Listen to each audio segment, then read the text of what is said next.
All right, hello everyone, and peace of Christ, all of you. Please invite your friends, and let us do the good work for today. Uh, our topic today is kind of very, very, very high tech, smart, intelligent, very deep philosophy, wisdom, history, all is together. Today you will be amazed. Actually, you will be astonished. I hope that not many of you will convert to Islam after you watch this video. Actually, I was thinking not even to talk about this topic because I'm afraid that what will happen to you is the same what happened when I did the seminar in India. And I told the Hindus that the biggest chapter in the Quran is the cow chapter. 10,000 Hindu converted to Islam immediately. Now, for all those who love dogs, I have a very cute story for you in the Quran, and that will make you convert to Islam immediately. Let me introduce for you first this dog. Is very ancient. He lived for more than 300 years. That's why he's wearing glasses. You know, actually, all the animals, all his friends, when they saw him for the second time after a long time, they were like, "What? Huh?" They could not believe it. So it was like something you cannot imagine how important this story. Like people, they have party for him. They celebrate the 300th anniversary. The 300th anniversary. It's very hard for many of you to understand what we're talking about. I understand because you are not educated. Let us go and see how this dog he lived for 300 years and even more. That story can be found in the Quran, brother.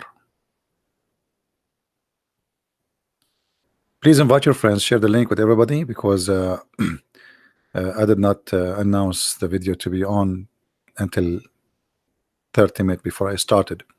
So most of people do not know that we are going to go live. Let us go to the Quran, shall we? Or you like to stay in the picture? What do you think? Yes, 309 years. Okay. 309 did not die. We do not know what happened after that, but it's confirmed that he lived for such number of years. He was exist before he the story began, so maybe he lived for 400 years. We do not know, but the Quran confirm at least he lived for 309 something. Let us go to the Quran. In the front of us we have a story. This is the chapter of the cave, and the funny thing about you know, the names in the Quran, you feel like you are going to the cave time, because this is a story people used to believe in it in the cave time, but they believe in it today, 2019. So look at this. Allah, he want to show us that he have knowledge, deep knowledge. And here Allah, he go back on time and he tell us things nobody knows about what happened in the past. And I want you please to focus with me about such an amazing story, which is going to be astonishing for many of you. Before we start, don't forget, please, if you are a person who speaks Spanish, to tell your friends about our new Spanish book. As you see the cover in front of you, post in Facebook, Twitter, let your friends know about this book. It's made very the Spanish there is very good, and I hope people will enjoy it. For sure, we have many books. For those who are interested, you can get our books from Amazon.com or Amazon Germany, France, depending on the country you live in and the language you speak. So now we go back to the story. When Muhammad, he always come to us with things, Or let us say when he come to the Arab with the stories, we knew that Muhammad is trying to tell them that his God is all knowledgeable. Otherwise, what is the purpose of this story? And I would like to see any Muslim tell us from the text, from the chat, and if you like to call me, feel free. What is the purpose of this funny, silly, stupid story? Some they say what? Suddenly, look at the Quran. Look at the Quran. I mean, what this story is about.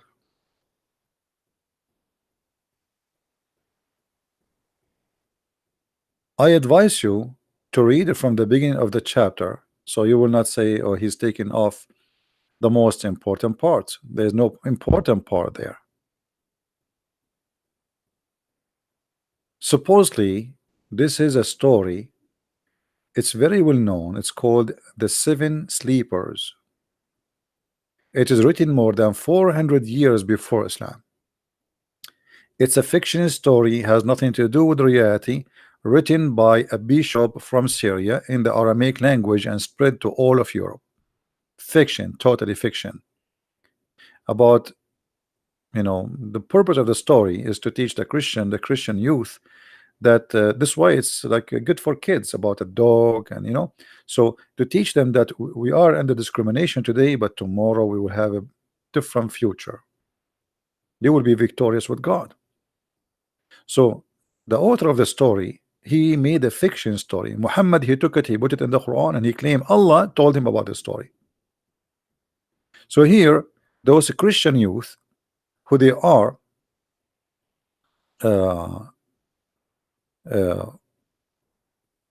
they run for their life because simply they be accepted to follow Isa, and the king want to kill them, so they take a refuge in a cave, and then Allah, he made them sleep in the cave.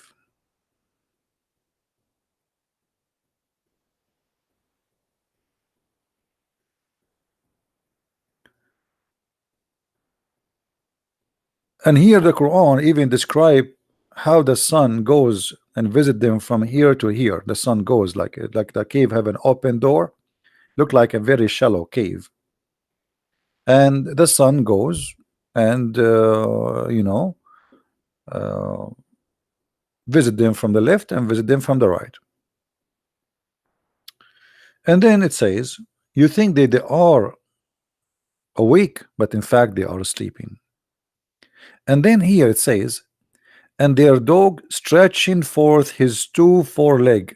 By the way, it doesn't say that in Arabic. It says their dog, he's stretching his two forehands, specifically arms, sorry, not hands,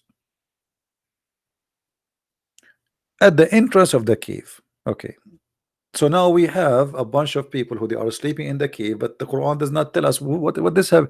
I mean, what this is, who are they, which country, which land, where it is from, what the language they speak, nothing.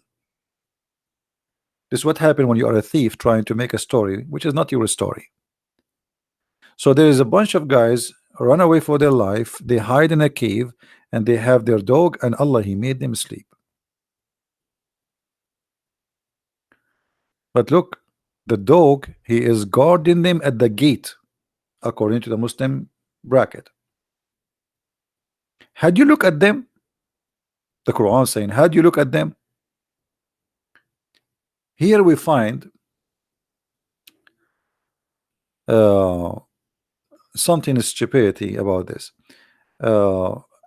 Someone saying, لماذا لا تذكر المعجزة؟ هذا بأن الله يقلبهم ذات اليمين وذات الشمال، هذا بحد ذاته معجزة، لأن العلم الحديث أثبت أن الإنسان وأثناء نومه يتقلب بيمينه وشماله. Let me translate for you what this gentleman he said, just to show you how shallow the Muslims are. He said, why you don't talk about the Quran saying that there is a miracle here, that Allah, he flipped them left and right, and science speak about that a human being, when he sleep, he flip right and left. My friend, I do not need science to know that I flip left and right. All of us, we flip right and left for a very simple reason. If you sleep in one side, you will get tired. Your body will too much weight in one side of your body, so you have to flip. I mean, this is needs we need science to do that. Don't you do it every day? It's like something from different kind. We do not know. I am a human. You are a human. We sleep every day. Don't you flip every day in the bed? What, you put your head in the bed, you don't move until the second day? This is the most silly, stupid thing, Mr. Fadi, to say that this is a miracle.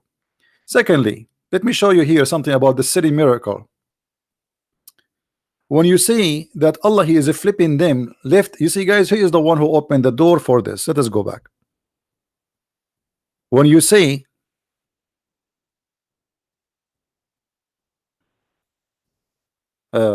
when you say that the Allah is flipping them left and right, okay, can you show me where it says that in the Fadi, are you there? Where it says Allah He flipped them? I want to see it. Can you tell me where? Are you there, Fadi? Where Allah He flipped them? I'm trying to help me.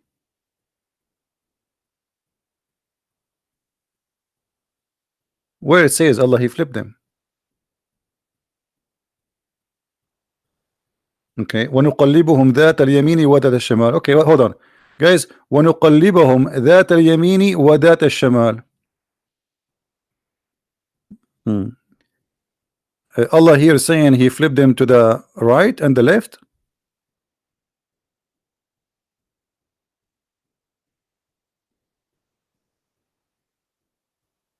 Are you there?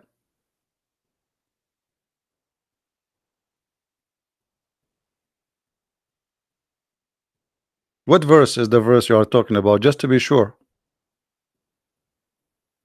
Fadi, what verse you are talking about? Because I will make you read and we will laugh together. Okay, which verse? Which verse? Which verse?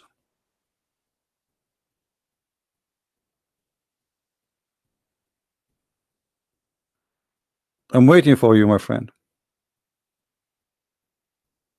Do you know? Which verse? I hope you will not regret opening this topic.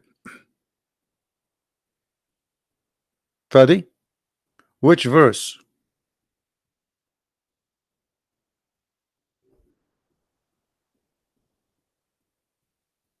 Hello?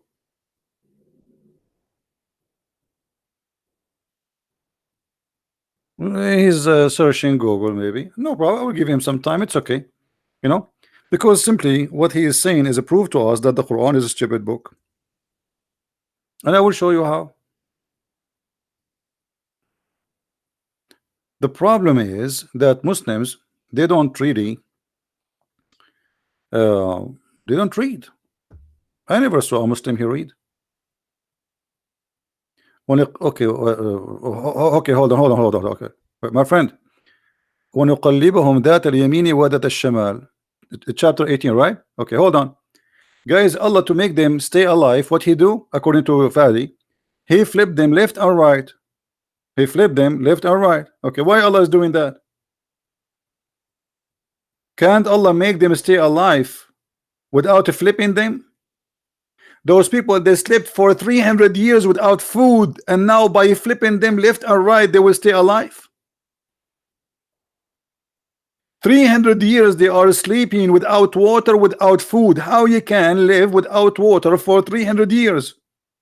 Why Allah did not give us more details, saying, okay, I used to put water in their nose and their mouth?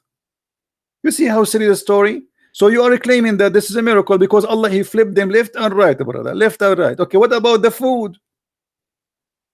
As long Allah He mentions such a silly details, because still they can live. They can live. But they cannot live without water. They cannot live without food. 300 years without water. When you sleep, my friend, you sweat, you breathe. That's mean you are losing water. So your silly God, He says to us, okay, I flipped them left and right, but He don't tell us what about the food and the water. Are you there, Fadi?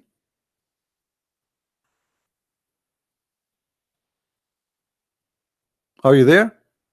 So your miracle proven to us that the one who wrote the story is an idiot, because this is, if as long he have to do physical act to make him stay alive as you claim, well, there's something more important need to be done: food and water.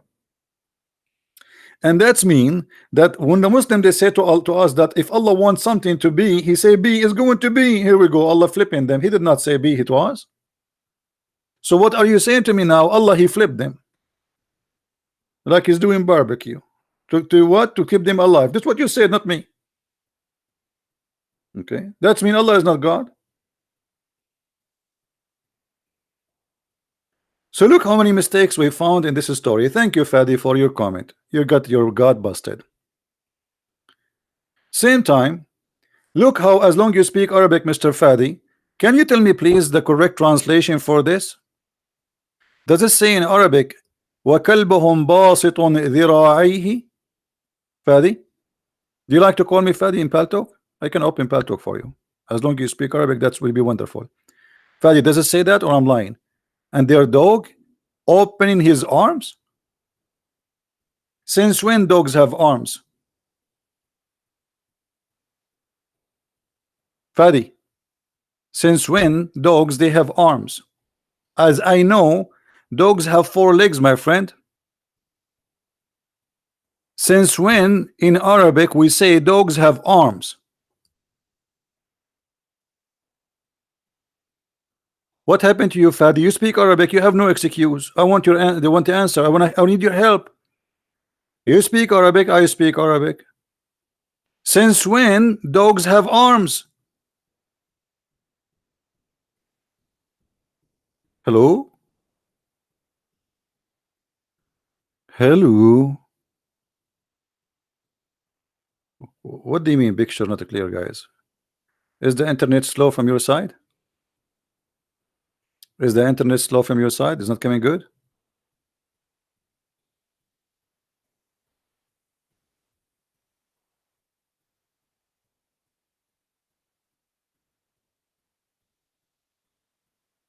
Is the video coming good? All right. So guys, anyone who speak Arabic, he will know that this is stupid. You cannot say that the dog have 2 arms. When you say you have 2 arms, it means those arms, correct? Either we believe that those are animals with 4 legs, or we believe he have 2 legs and 2 arms. The Quran saying وَبَاسِطٌ ذِرَاعِهِ. Let me tell you why the stupid Quran come like this. Because the word here is not kalbahum, it is kali'ahum. Kali'ahum mean they're a provider. But Muhammad, the dummy, he is a thief. He don't speak Aramaic, and he is mixing things up between kali'ahum and kalbahum. Kali'ahum is their provider, their guardian, and supposedly in the story it was an angel. If you go to the 7 sleepers, which is written by the Christian Aramaic from Syria, you will see there is no dog in the story. There is a guardian, which is kali'ahum, not kalbahum. Look how the difference is. The dot, kalbahum and kali'ahum. Remember the old language, there's no dots and etc. So it can be the same writing. So Muhammad, he could not understand what this is kali'ahum. He make it kalbahum. But all of us, we knew that Muhammad, he says that dogs are dirty, they are najis. If a dog even touch your dish, you have to wash it 7 times. So how the dog now in the miracle, and Allah suddenly simply he is making the dog live for 300 years? Are you there, Fadi? What happened to Fadi? Somebody give him something to wake up. Guys, somebody break an onion in front of the nose of Fadi. Are you there, Fadi? Hey, what happened to you, Fadi? I need your help now. You speak Arabic. Hello? Oh, that's it. He's gone. Bingo. He's gone. Like he took a hike. Suddenly, Fadi, he have no comment. So Muhammad told the story. He switched the word kali'ahum to kalbahum because he's a thief. Kali'ahum from their provider, their guardian, because it was an angel in the story. Muhammad he made the angel a dog. You believe it? Because of his theft. You see how books can change things? In the Christian story, it is an angel, which is a fiction story. Again, we repeat, this is not a real story. In the Quran, the angel became a dog. oh, oh. And the dog is sleeping in the front of the cave for 300 years to do what? To guard them from who? From a king? Guys, a dog is guarding the 7 sleepers from a king and his army. So when the army come, the dog, he will say, oh, oh, and the king, he will run. I mean, who believe in such a stupid story?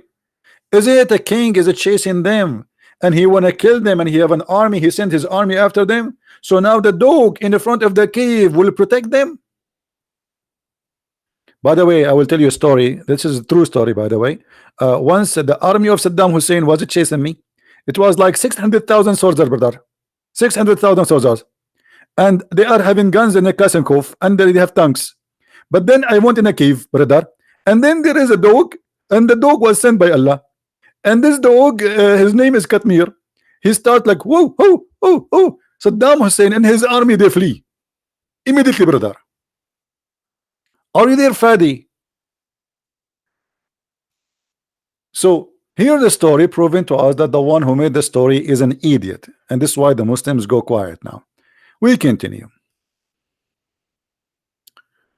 Look, even the Muslim translation says that the dog in the entrance of the cave guarding the gate. Guarding the gate from the king? I mean, this is stupid. Who is the one who put him there? Allah?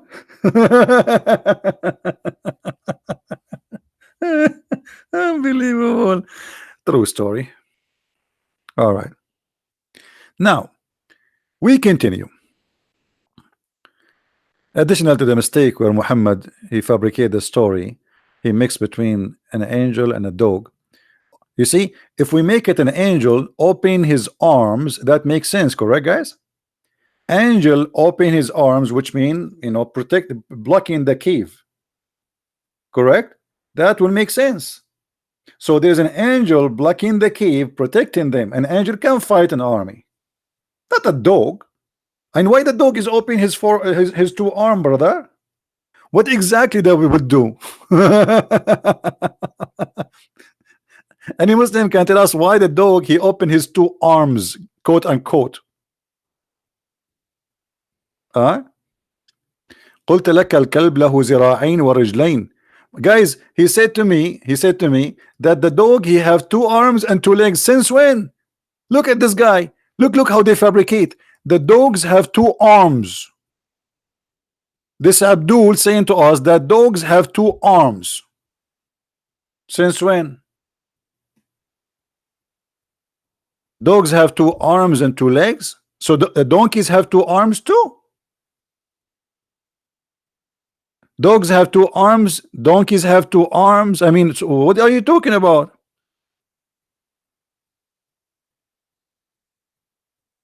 Human being, he have two arms. When you say have arm, that means he have a hand. Arm is something have to do with having a hand. If you don't have a hand, you don't have an arm. So what do you mean the dog have an arm?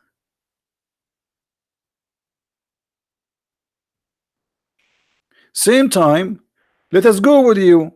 The dog he opened his arms, and you are now agreeing that the translation here is a false, because you agreed that it is says arms. So why the Muslims saying this if it's not stupid?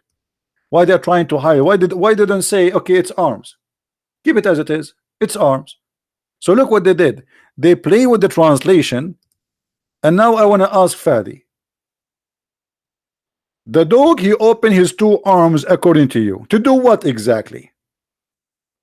To prevent an army from entering the cave. Why he opened his two arms? Like what, he's standing his two legs and he opened his arm? Why, he's giving a hugs for somebody? What does have open two arms doing with the story?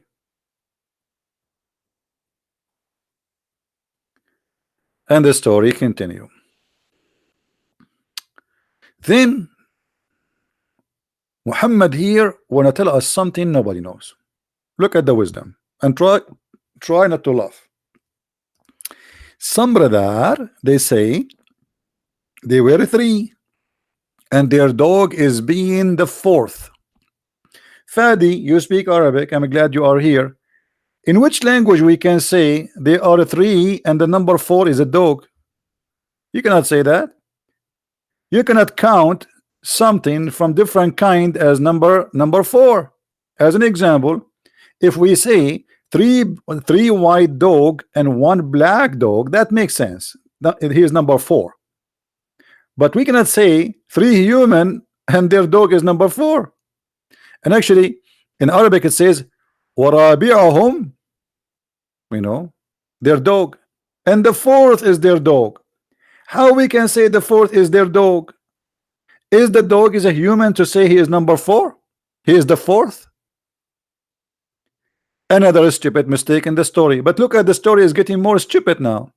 Some they say they are 3 and their dog is number 4. Some of them they say, others they say they were 5 and their dog is 6. Some they say they are 6 and their dog is number 7. What is this? And then at the end it says, and nobody knows their number save Allah. So what the point of this story?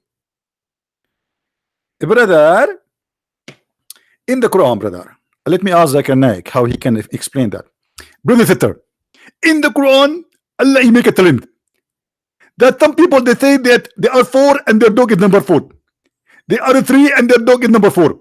And they are 5 and their dog is number 6. And they are 6 and their dog is number 7. Please, brother, tell them that nobody knows their real number except Allah.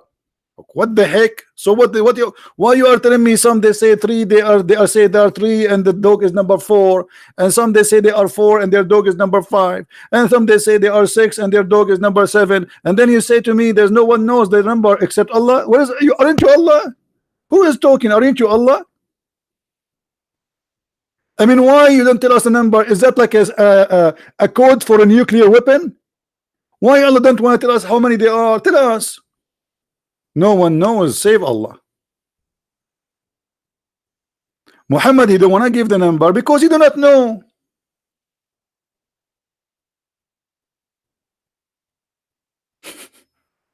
Imagine if the Quran keeps saying, and some they say they are 7, brother, and their dog is number 8. And some they say they are 8 and their dog is number 9. And some they say they are 9 and their dog is number 10. And some they say come tomorrow. And some they say they are 100 and their dog is number 101.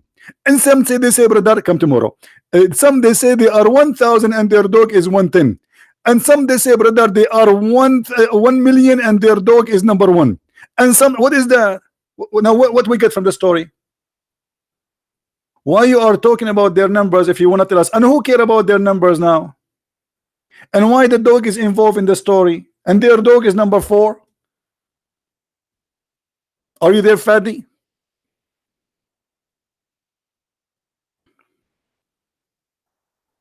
Brother sister, this is the story, brother. Is it proving that to us that this is the truth miracle? Because if Allah is not God, how he knew that information? Brother, but he did not give us any information. He just told us what people at that time they are saying. Some they say they are 3 and the dog is number 4. Some they say they are 5 and the dog is number 6. Some they say they are 6 and the dog is number 7. So what is the true number? Brother, Allah he is with them. He will not tell us exact number, because if he tell us, we will not be like reading a mysterious story. When you watch a movie, brother, don't you like the action and the best time of the movie because you do not know what's going to happen next? So Allah will not tell you exactly the number, so you can be always excited. So Allah now is making me excited by telling me nothing. He told me what we know. He told me that some of us they say 4 and their dog is number 5. He told me that some they say 6 and their dog is number 7. We knew that. So what is that? What this is for?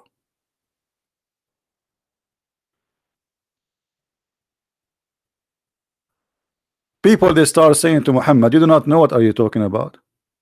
They are 7. Muhammad is not sure. So he said some they say they are 4 and their dog is number 5. And some they say, and hold on. Guys, do you know that even Muhammad, Allah he do not know anything, but Muhammad and his followers they know even the name of the dog. The name of the dog?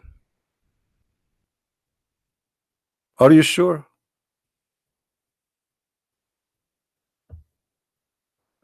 Let us go to Ibn Kathir.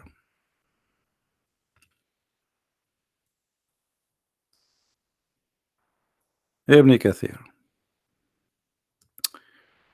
All right, here we go. As usual, Ibn Kathir have nothing. Look, look, look, look, look. Look at the deception of this cult. Guys, this is Ibn Kathir. The interpretation of chapter 18, verse number 22 became 2 lines. Look, look how short it is. That's it, done. There's nothing about the name of the dog, what the dog he used to do for a living. We don't know what happened. Let us open Ibn Kathir in Arabic, and you will see the huge difference between Ibn Kathir in English and Ibn Kathir in Arabic. Hold on. Liars, liars will end in fire. You know, they hide it from the translation because it's embarrassing. It is embarrassing. Very embarrassing. Hold on.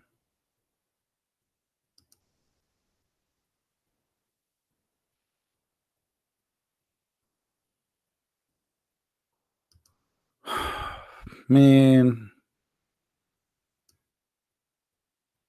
and our job here is to get them busted.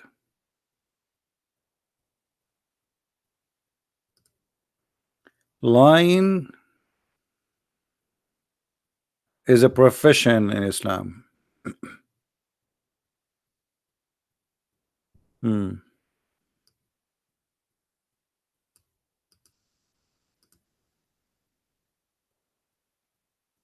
All right. I want Fadi to read with me. Fadi, are you there? You speak Arabic, so you can be my helper, my friend. Huh? You're my friend. I will make you my friend from now on. I hope you will keep coming, because we need somebody to speak Arabic. Read with me, Fadi. This is Ibn Kathir. Hold on.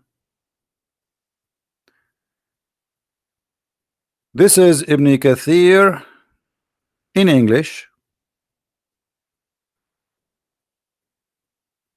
The story is gone. And this is Ibn Kathir in Arabic. Let me show it to you.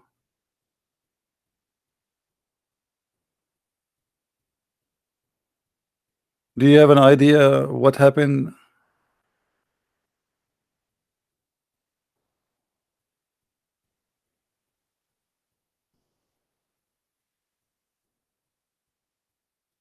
Fadi, what happened? Why the story in Ibn Kathir in English is not the same as the story in Ibn Kathir in Arabic? Read carefully with me. قال ابن جريج يحرس عليهم الباب. The dog is guarding their door, because this is his nature. 300 years the dog is guarding the door. And from what? From an army of a king? Why? The king, he lived for 300 years. Let it go. And then it says, and then he says, according to the hadith, angels will not enter a house, have a dog or an image. Okay, let us zoom in a little bit. What is the name of the dog, Fadi? Do you see the name of the dog? And it was reported that this dog, he was the dog of the cook of the king. Wow, mean. According to the book of Al-Hafiz ibn Asakir, he said, in the book of Ibn al-Walid al-Dimashqi, he said, and the name of the hudhud. So hold on. Let me see if I can translate this. You think this you can translate? I don't think so, because this is. Let me try. Hold on.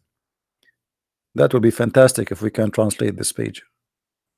Translate, no. How you can translate this thing? Okay, translate to English. It doesn't translate, because this is an image. Image is not. It's like a Photoshop. Anyway, it says here, and look, guys, how much knowledge Muslims they have. The lamb, the sheep of Abraham, its name is Jarir. What the name of the sheep of Abraham? Abraham sheep have a name, Jarir. And the Hudhud of Suleiman, the little bird, you remember, he was the minister for irrigation and sex and finding girls who have no hair in their legs for Solomon. And the name of the Hudhud of Suleiman, his name is Anfar or Anqar. Hmm? Are you there, Fadi? واسم الكلب في أصحاب الكهف, and the name of the dog of people of the cave is Qatmir. His name is Qatmir. What is that?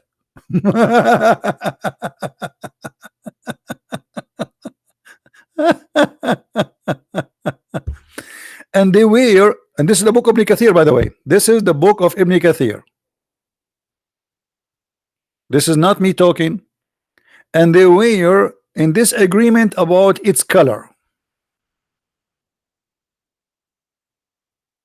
Hmm.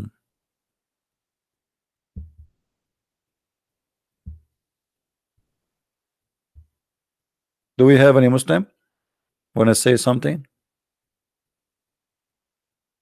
What is this story is about? And now what we learn from this story? What we learn from the story about people who Allah made them slave for 300 years. I will tell you what we learn. We learn that the one who made the Quran is a thief and he's a liar, because this is something we can find. You can go right now and search in Google for the 7 sleepers. Let me do it. Give me a second. The 7 sleepers.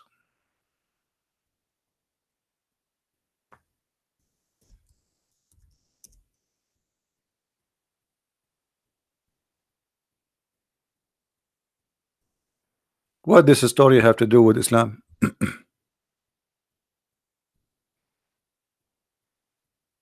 Hmm? What does the story have to do with Muhammad? How a fiction story became or become a story Allah is telling us about it?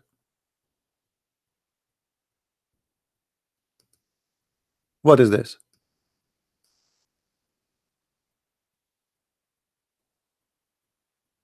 A clear proof and reference that this is a theft from Muhammad. It's a legend. It's a fiction story. Actually, I cannot say it's a legend because it's written for the purpose of fiction. We know who wrote it.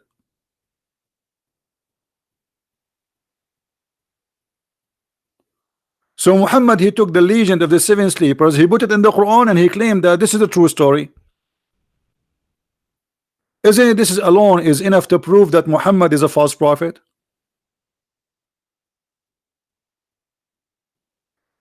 This is a story exists hundreds of years before Muhammad, more than 400 years before Islam.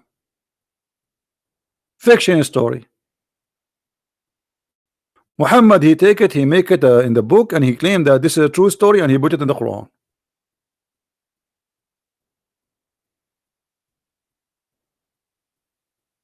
Do we have any Muslim want to say something?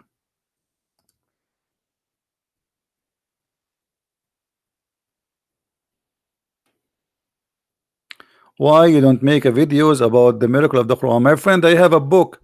I have 2 books debunking all these miracles. I have thousands of videos debunking their stupid miracles, and you are asking me to make a video about debunking the miracle. You are too late.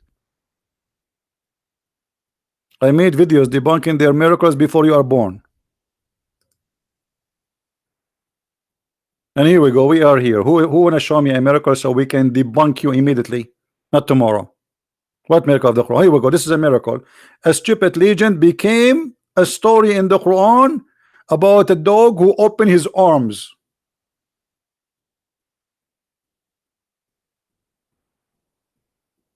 Hmm? How this story in to be in the Quran?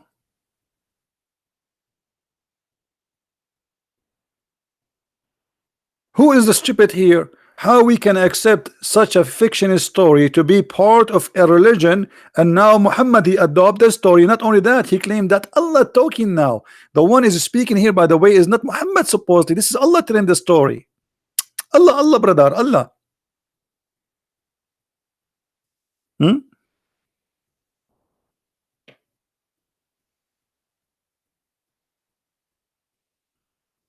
Any Abdul? This story alone proved to us that Muhammad is a liar, big fat liar.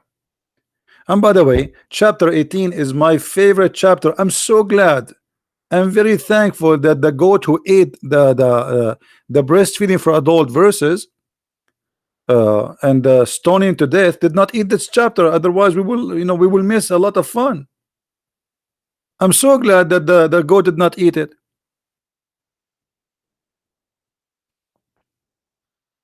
If you go in this chapter, you will find more stupid stories. And look here, hold on. And they stayed in their cave 300 years and 9. 300 years and 9. Okay, why 300 years and 9? Trinity again. Why 300 years and 9? He's copying from the story from the Seven Sleepers.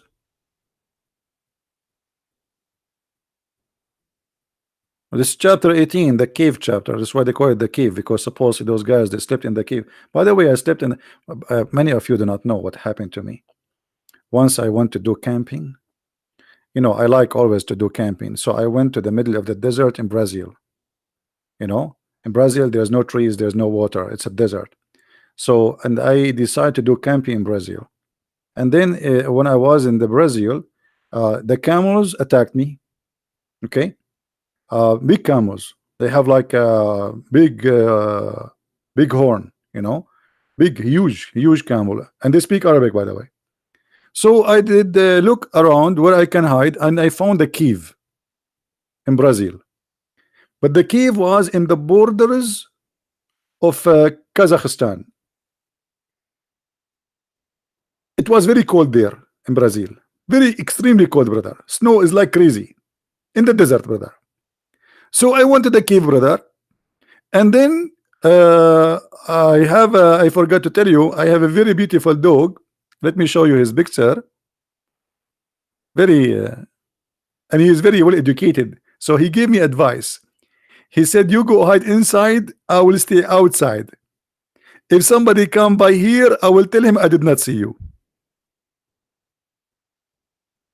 Muslims believe in those stories. What the difference between my story and the story written in the Quran? Hello?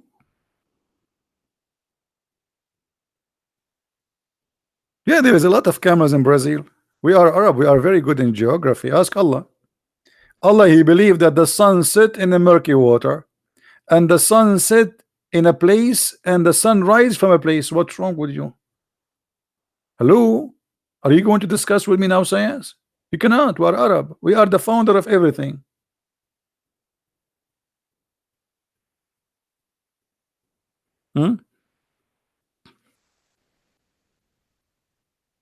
لا أظن ذلك. اليهود قالوا للنظر أن أجاب محمد عليها فهذا نبي حقا وفعلا أجاب عليها.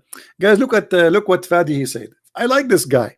He said that the Jews, they asked Muhammad, they asked him questions, and they said if he answered the questions, for sure he must be a prophet. Let us go to the hadith, my friend Fadi, so you will die laughing at what Muhammad answered. The Jews obviously are making fun of him. Fadi, what's wrong with you? Okay, read with me, Fadi. This is the hadith you are talking about. Let us get it. Brother,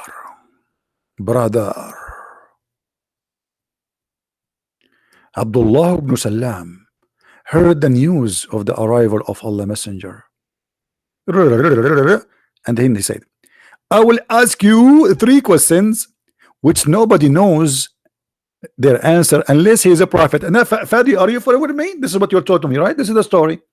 Let me show you how stupid the story from the beginning. How do nobody knows the answer save a prophet, but he agreed that this is the true answer? That means he's a prophet too.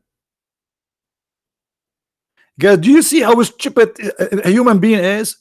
If nobody knows the answer for those stories, save a prophet. How the guy who asked the question, he know the answers?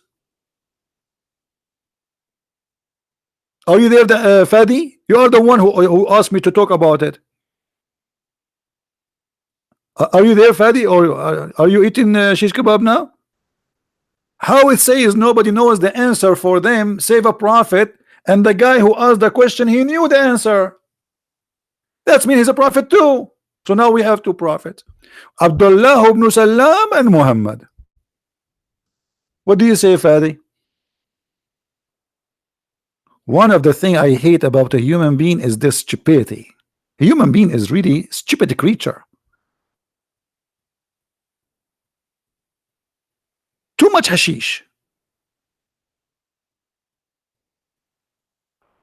So we did not start the story, and the story full of poo-poo, and now the story is getting even worse. Hold on, we are not done yet, are we?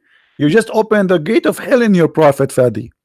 And then, firstly, what is the first portent of the hour? What is the first meal of people in paradise? And what make baby look like his father or his mother?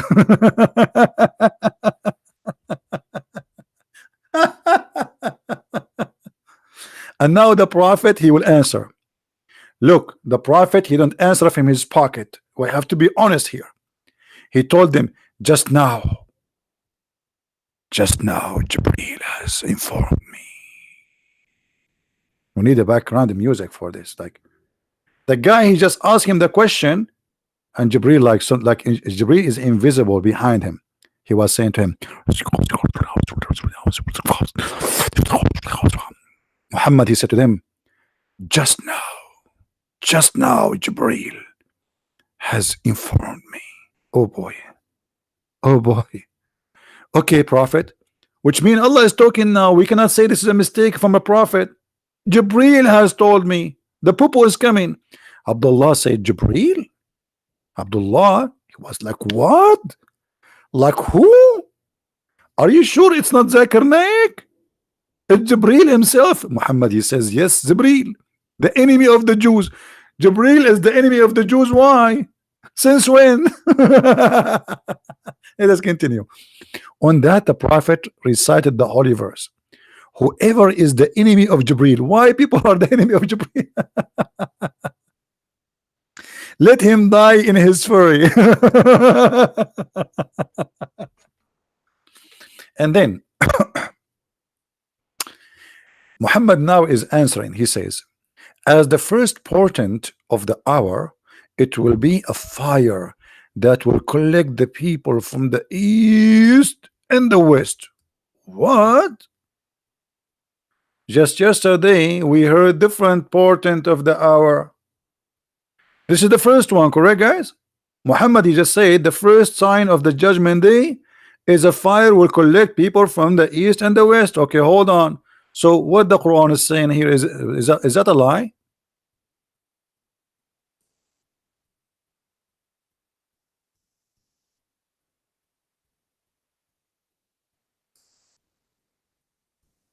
In the chapter of the moon,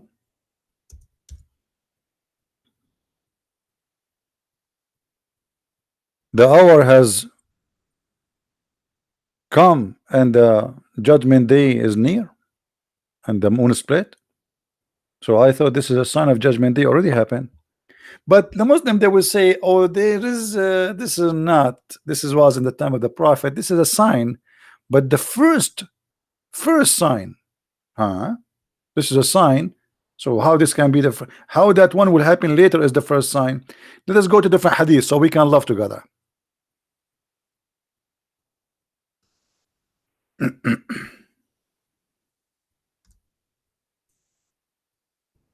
Read and love how Muhammad he changed his story. What is the first sign of the judgment day?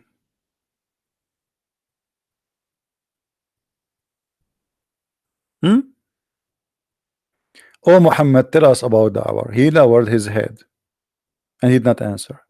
Then they repeated the question for third time. Muhammad, he will not answer unless you ask the question 3 times, because he's thinking about the lie he will say. Then he said, the one who be okay, then he says the sign is the following. When you see a hard men competing in building tall, this is the sign of the judgment day. When you see a barefoot naked ruling earth, barefoot naked ruling, what? Muhammad, the Arab are naked foot, they don't even wear shoes. When you see women giving a birth to her mistress, this is a sign of judgment day. Well, isn't it Abraham himself? He gave birth to his mistress. Isn't it Muhammad himself? He gave birth to his mistress according to Muslims. What is that? And look how the judgment day, the first sign of the judgment day, is not appearing here. It's not there. Different hadith.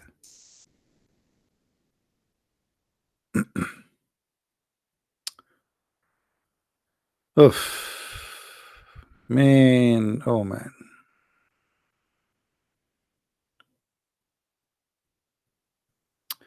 Competing in building, which means they will build, like they will build high buildings. But the Arab, they were, you know, the people of Yemen, they have high building even before Yemen, you know, before even Europe. But those are not Arab anyway. Read carefully. Allah Apostle, he said, the hour will not establish till the sun rise from the west. In different hadith, it says that the first one, fire will come and collect the people.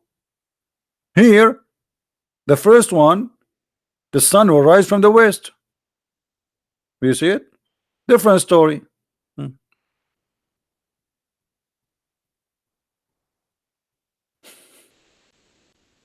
Let us see.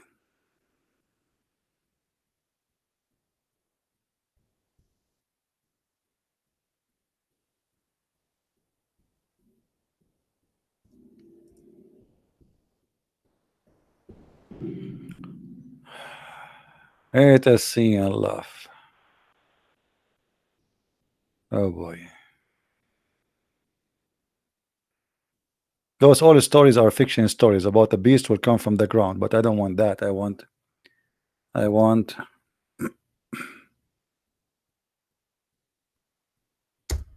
okay.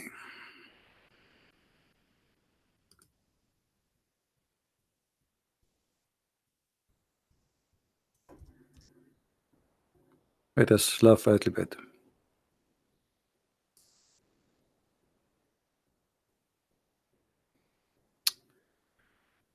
We want to see what we can find in English.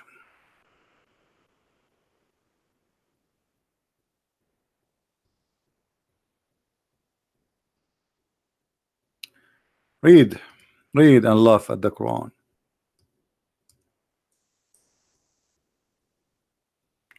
Try not to laugh. Try. Maybe you can succeed.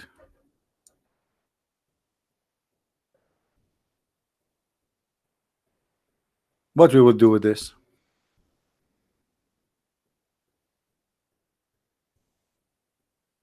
How Muhammad, he said that the first sign of the hour is going to be a fire, and here it says a smoke.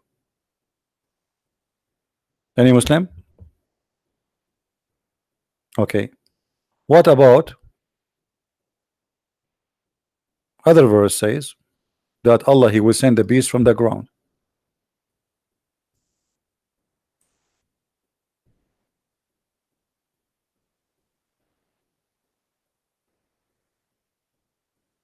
Any Abdul?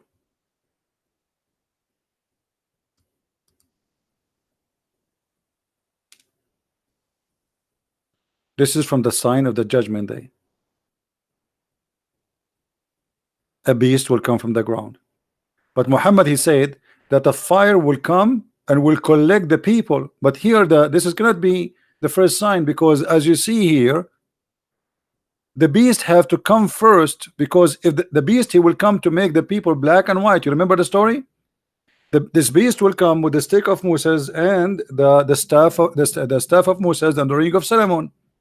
He will hit the man who is a Muslim within his face, and he will make him pure white. And he will hit the kafir and he will make him black. But if the fire is collecting the people from the earth, as Muhammad, he said, the first sign of the judgment day. So when the beast will come? After?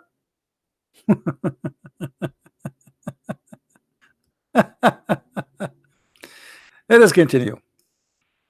The first meal of people of paradise is going to be the liver fish, the liver of the whale. Why? Because the Arab, they believe that liver of the whale make you very horny, very good in sex. And now Muhammad, he is promising his people that when they go to heaven, they will have a lot of sex. Makes sense. And here Muhammad, he made his biggest poo-poo. And if the man, the guy, remember, he asked him, what make the child look like his father or his mother? Do you see it? This is the third question. What make the baby look like his father or his mother?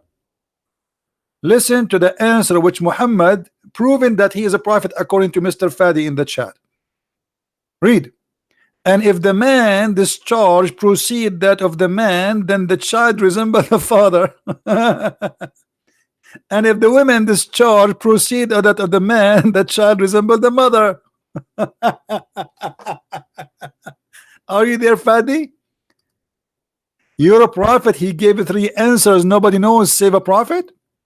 You believe really, Fadi, that if you have orgasm first, your baby will be a boy or will look like you? Do you agree with your prophet?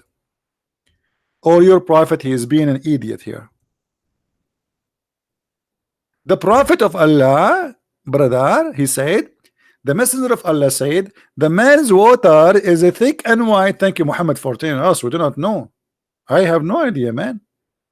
That's a knowledge nobody knows. Only the prophet of Allah knows. This is told to him by Allah. He know how the color of the sperm. Wow. And then the water of the women is a thin and yellow. Why the water of the women is thin and yellow? Why she have infection? Which of them comes first? The child will resemble the parents. Are you there, Fadi? You are the one who said to me that because Muhammad, he answered those questions, you believe he's a prophet. Here we go. This is the answer of your prophet. According to which science, and you are the one who mentioned to me science, right? According to which science they believe that if you have orgasm first, the baby will be like you? Fadi, be honest with me. Your child, he look like you, or like her, she look like her mother? Be honest. Are you there, Fadi? Because now we will know who have orgasm first. Isn't it clear that Muhammad is a true prophet? Most of Muslim women, they have no orgasm because they do circumcision for them. They never have orgasm. Even the prophet wife, she said to him, do the women have that?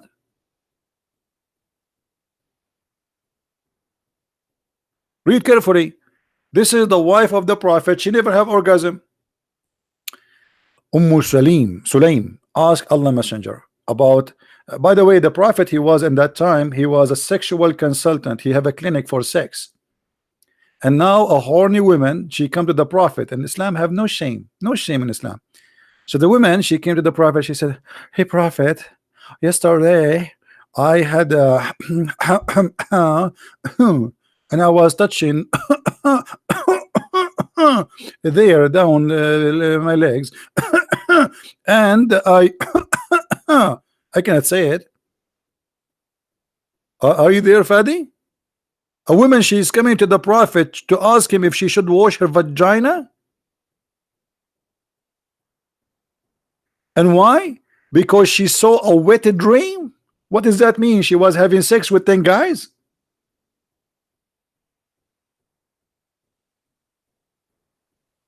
And look what happened. Oh boy. The woman, she said, Salim asked Allah Messenger about a woman who sees in her dream something like that which a man sees. What is that? What is that exactly? I saw in my dream. What I saw in my dream? I saw myself in the beach. What is that exactly? I'm very naive, brother. The Messenger of Allah said, if she sees that and has discharge, then let her perform a bath. By the way, it doesn't say perform a bath. She have to wash her vagina. Salama, the wife of the Prophet, she said, oh Allah Messenger, does that really happen? The wife of the Prophet, she could not believe that a woman she have this charge. Like, what? Are you serious? Women, they have this charge too. Muhammad, he could not make his wife ever have orgasm, and the proof in front of you. Otherwise, you tell me why the wife of the Prophet saying to him, oh, are you serious? Women, they have orgasm. The messenger, he said, yes, idiot. He said, yes. The water of the man is thick and white, and the water of the women is thin and yellow. Do you see it? Obviously, your prophet, he never had sex with his wife. Before she take off her panty, the prophet is snoring. And anyway, if you want to read more about the crazy stuff of your prophet, I advise you to read my books, especially the last one in English, which are called Sex and Allah, or Allah and Sex. Beautiful book, 2 volume.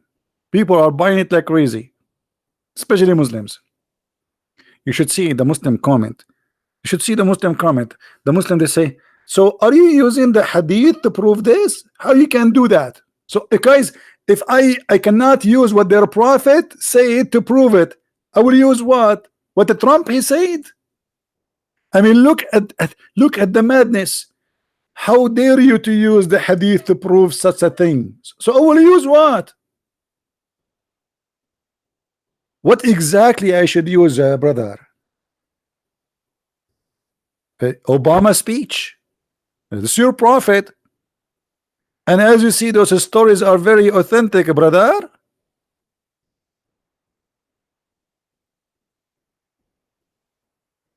Do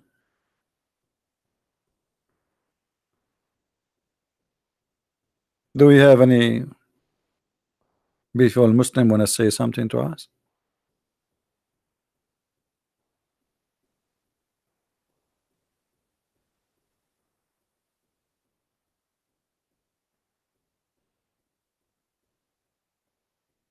Anyone? Now, as long we are in the chapter of the cave, I will take a peek,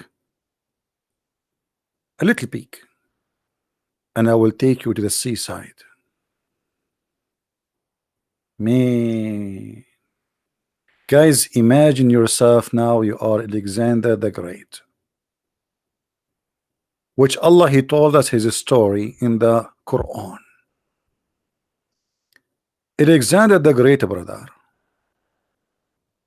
he was looking where the sun set, and he found where the sun set. You will not believe it, brother, where he found the sunset. Nobody knows those information, not even America, not even satellite, not even the scientist. What his name, the Japanese guy, I forgot his name, hold on. Yama, Suzuki, Toyota, Honda, Yama, very well known scientist. Don't tell me you never heard of him. The Muslim, they made articles about the Quran science, and they added names we never heard of them, or even names who they are of people who die, and they say, oh, that guy, there's a guy, his name Dr. Moore, Dr. Moore, he said. Muslims, is it true that Zulqarnain, he found where the sun, the sitting place of the sun, brother? Is that true?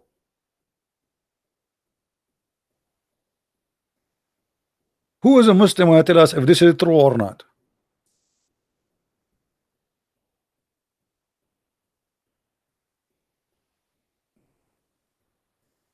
Chapter 18, verse Number 86.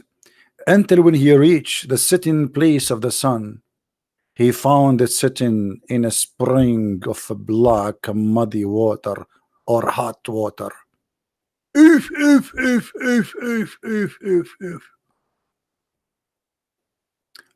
Fadi saying this is how the sun appeared to him. That's a lie, Mr. Fadi, because the one who's speaking there is Allah. And let me get you busted, Fadi. Guys, Fadi, he like to get busted. What I can do? What I can do? Bad boys, bad boys. What you gonna do when I come for you? So let me show you the comment of Mr. Fadi, and I will translate his comment. Why you don't post the same comment in English and Arabic, Mr. Fadi? Please help us, man. Guys, look what Fadi he said.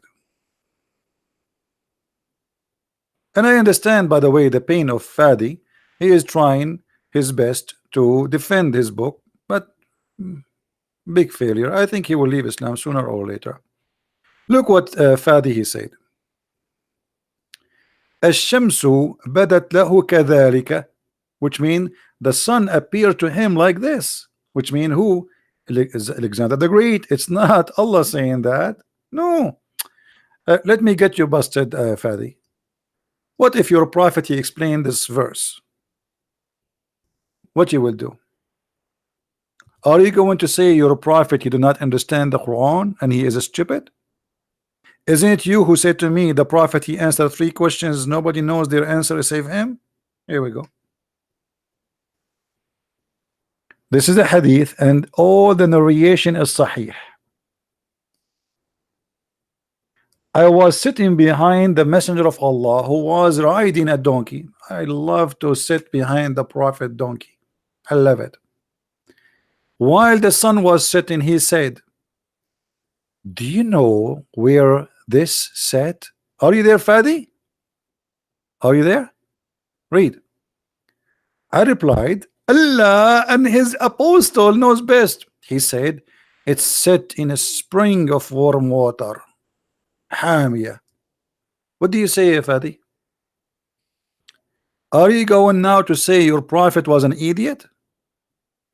And you understand the Quran better than him? Your prophet believe and he mean it. So when the Muslim they say, they make an article saying no, the Quran doesn't say that, they are lying. Here we go, this is their prophet. How we explain it?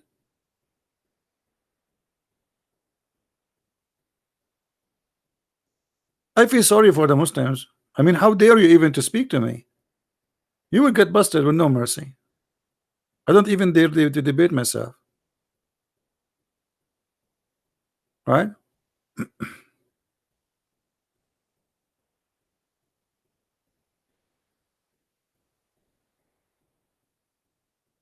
هذا الحديث على فكرة ضعيف.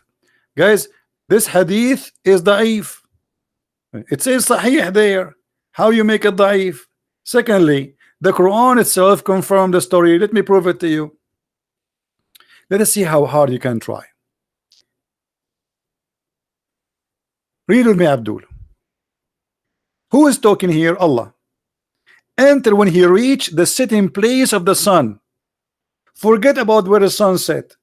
Did Allah he said until he reached where the sitting place of the sun is? Explain this one for me. Let us see how smart you are. How he reached the sitting place of the sun? Allah is talking saying until he, don't tell me it is him talking, it says until he. Who is talking? Allah. About who? About Zulqarnain. Until he reached the sitting place of the sun. Where is that location, Mr. Fadi?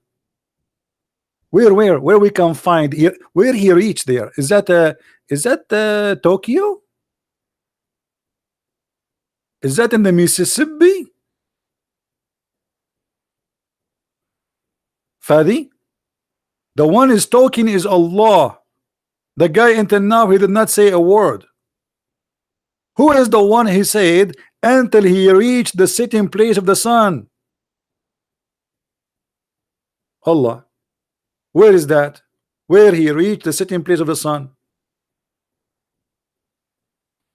Remember, this guy, he have a journey of many years.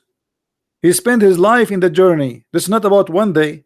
So now finally he went to a final destination. What is that? The sitting place of the sun. Where is that? I can see where the place the sun set from my window. Do we need to go anywhere to reach the place where the sun set, my friend? You want to tell me now this is appear to him? How silly.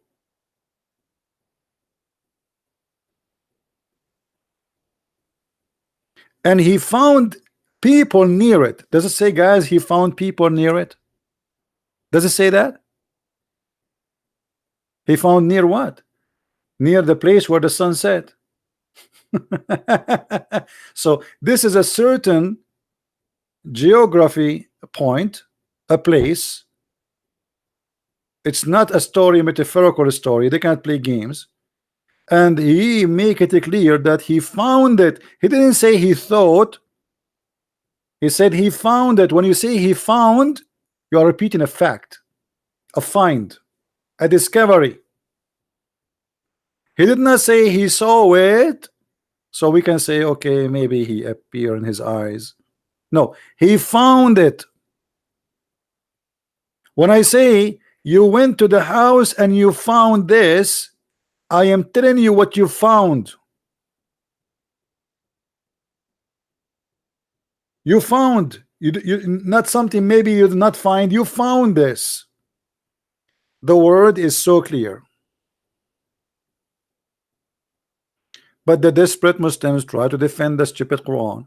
And not only that, the guy after that, he changed the direction. And he moved in the opposite highway. He keep walking for many years. And then he found where the sunrise until when he came to the rising place of the sun. Are you there, Fadi? Where is the rising place of the sun, brother?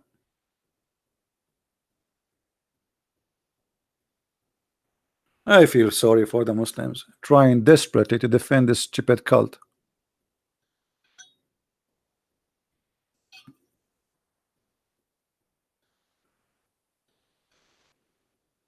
Any Muhammadan?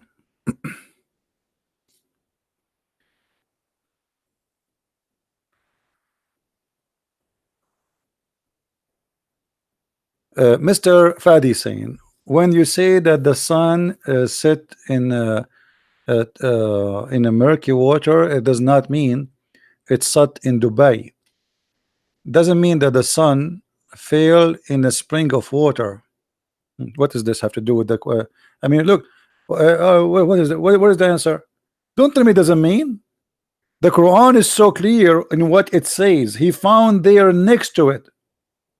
He found the sitting place of the sun. Stop playing. You're just fooling yourself, not us. It says until he reached the sitting place of the sun. Why Allah saying until he reached the sitting place of the sun? This guy is going for a years.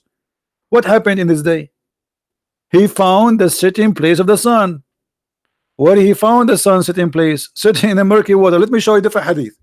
Let us see now how you can run away with it.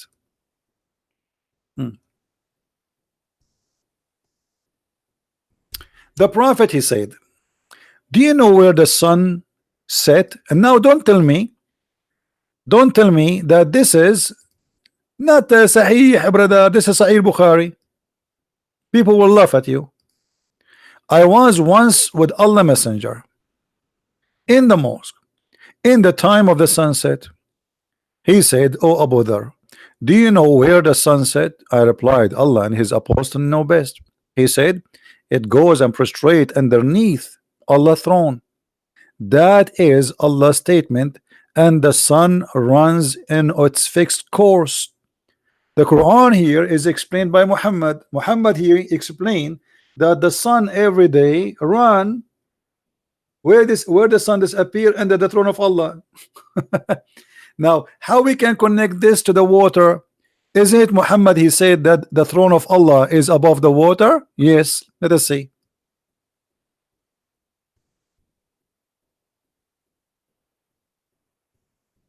Now we know where the sun set. Do you see it? So the sun goes under the throne of Allah, and the throne of Allah is above the water. Are you there, Fadi? Are you going to say to me this is a weak hadith, brother? Try. This is Sahih Muslim. The Muslims will eat you alive. What do you say? Your prophet, he confirmed the movement of the sun, and he explained the chapter of the Quran, chapter 36, verse number 38.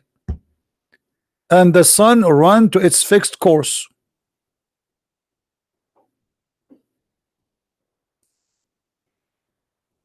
What do you say?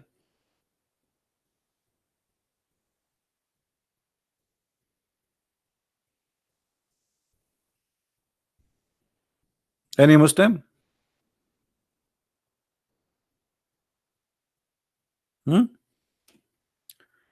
Let us show you different hadith.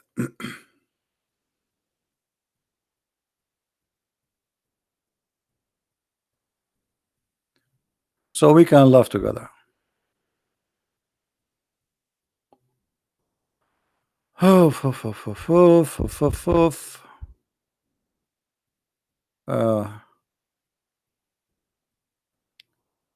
all those hadith about shish kebab.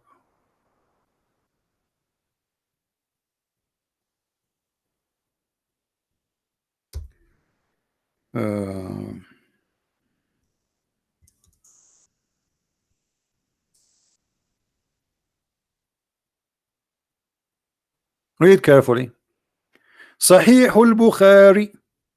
I ask Allah Messenger, a statement of Allah, the sun runs into its fixed course. Okay. Who understand the Quran better? Mr. Fadi or Allah Prophet Muhammad? For sure, Mr. Fadi. It's proven that Allah Messenger is an idiot. Mr. Fadi, he understand the Quran and everything. I ask Allah Prophet about what the Quran mean that the sun runs into fixed course. Okay, now the Prophet is going to explain.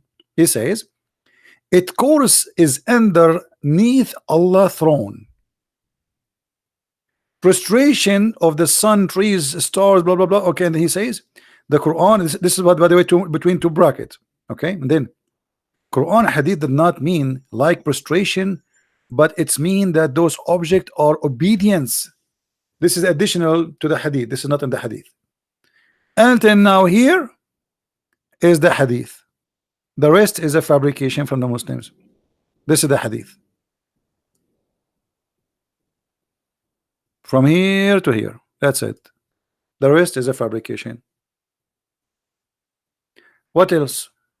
More hadith. Let us love more.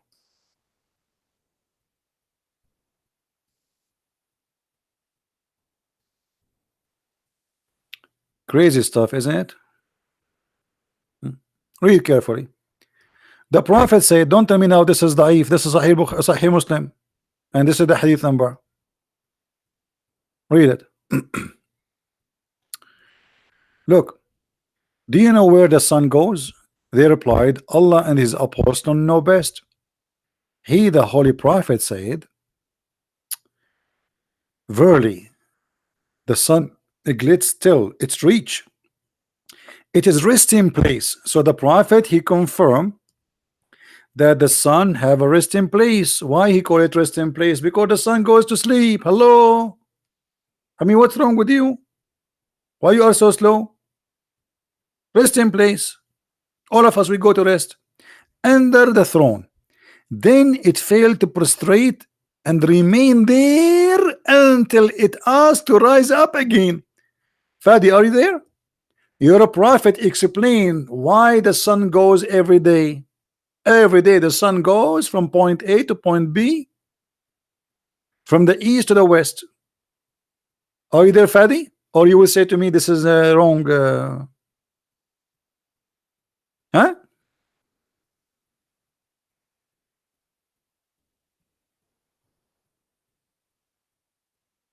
Hello?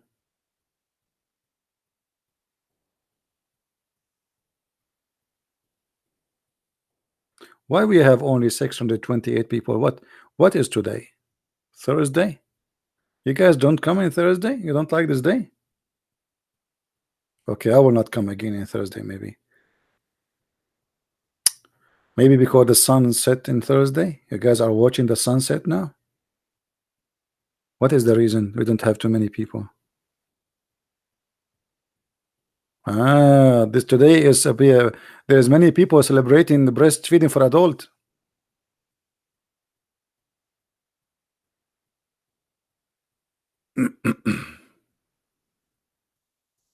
Right? Any Muslim want to say something to us?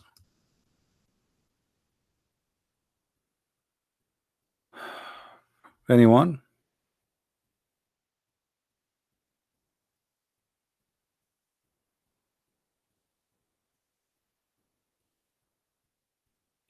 Anyone? Any two?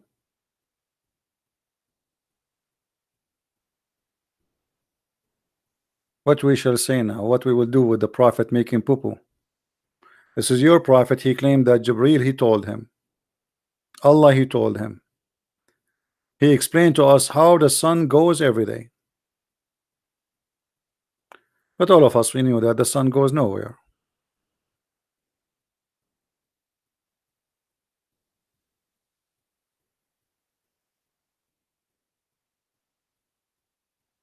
Any Muslim have a comment? I advise Muslims to go and read my books. All what they say to you about science and Quran, I debunk them so easy in my books. It's a disaster. It is literally a disaster.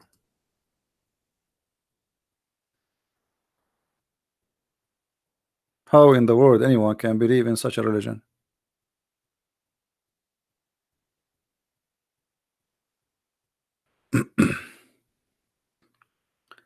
Is Muhammad an atheist? Well, the Quran says that Muhammad, he was an atheist, yes. But I don't know, that will hurt the feeling of Mr. Fadi if we say so now. Fadi, what do you think? Was Muhammad an atheist? What do you think, Fadi? Was Muhammad an atheist? The Muslim, they say to us that Muhammad, he was Abrahamic. He was? Really? Since when? What is the proof that Muhammad was Abrahamic? Who is a Muslim who tell us, you know, why the Muslim they say such a story? Is that a true or this is a fabrication?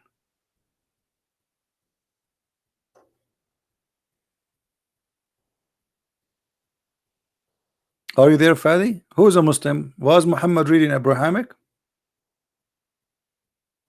Or they lie to us when they say that? Who want to challenge me to prove to him that Muhammad was not an Abrahamic and he was an atheist?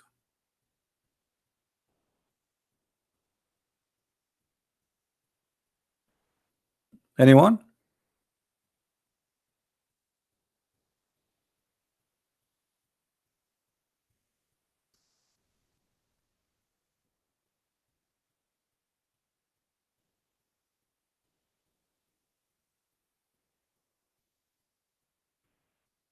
Nobody?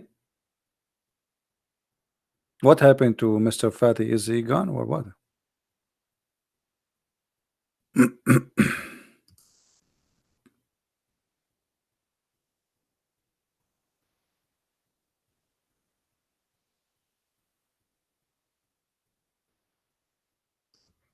Any Muslim want to challenge me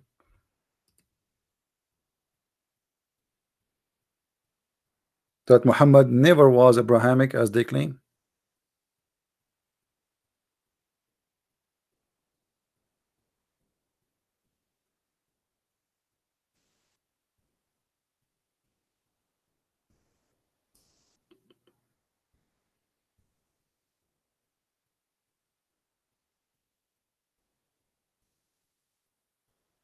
I don't see Muslims. What happened?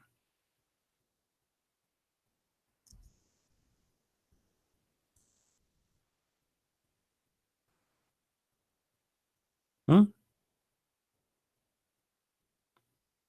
I'm really disappointed of the Muslims. You see, always I hope that Muslims, they will be proud. You know what we see from Muslims, shouting, cursing, Allahu Akbar, may Allah kill you, but nobody can answer us. If you go and see the comment after we finish today, see the comment of the Muslims.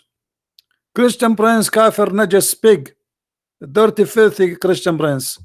If you are a man, stop coming from behind the computer. But nobody have answer for anything.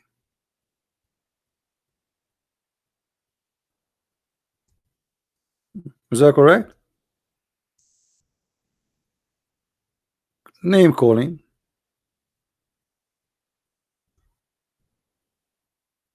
And they changed right away the topic to talk about why you don't saw yourself. Saw yourself.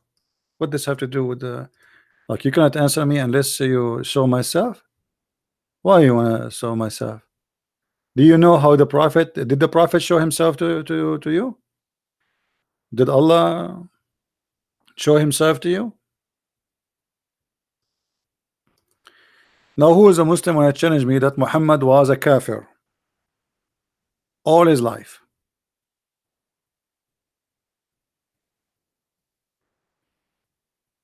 Anyone?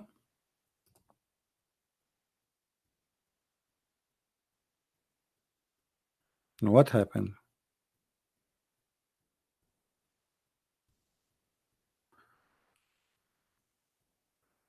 Guys, he's saying to me, as long you know Allah, tell him about the Najashi, he became a Muslim. This is a fabricated story. What Najashi became a Muslim? There's no proof of this story. And let us say, for the sake of argument, somebody became a Muslim, so you are a Muslim too. So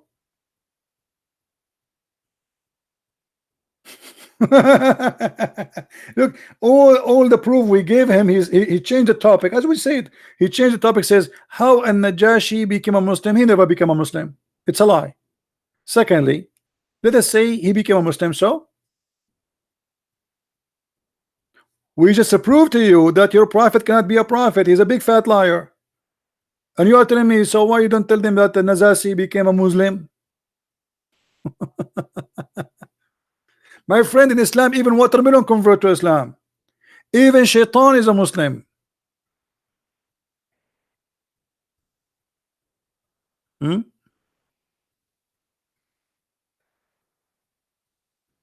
Let us show the Abduls that Muhammad was a kafir. As long there is no challenge.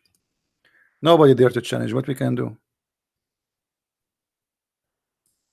Chapter 52. Sorry, 42. Verse number 52.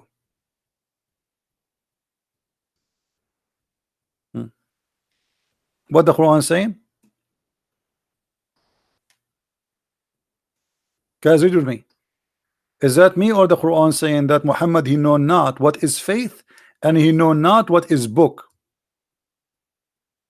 Does it say that, or I'm fabricating? Allah is saying to Muhammad, we send you the inspiration. Oh, sorry, we sent to you not inspiration, our spirit. Fast translation, no inspiration, our spirit. All right, and from by our command, and you know not what is the book. So Muhammad have knowledge of nothing, of any book of God, any book of God, any knowledge of about to do with God, and nor what is faith. Muhammad, he do not know what faith, he do not know what the book. When I say that the man, he know nothing about faith, it's mean he have no faith. Correct?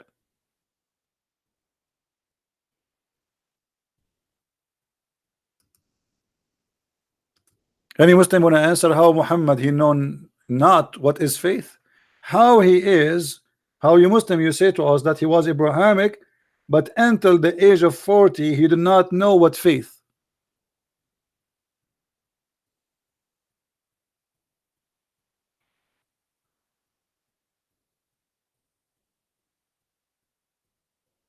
Anyone? Somebody saying he is glad that I'm making money of Muslim advertising. I don't know what does that mean. My friend, we make money to live, to survive.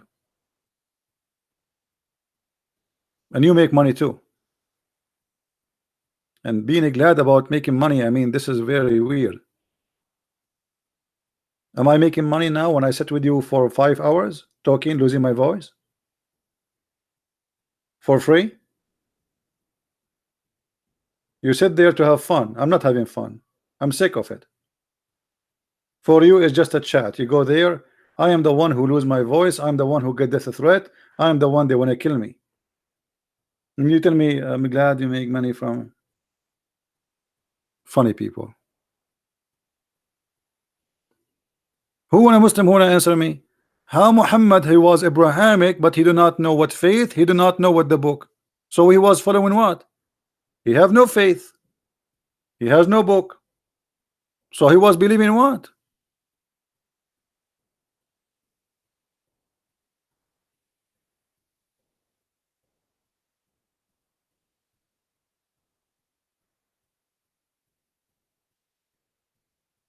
Anyone?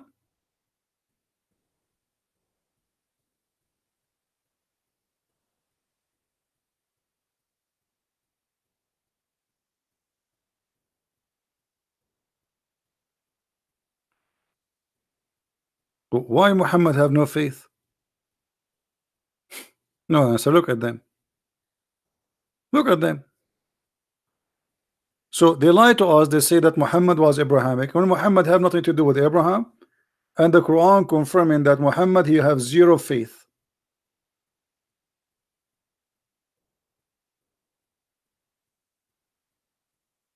Everything in this cult is based on lies.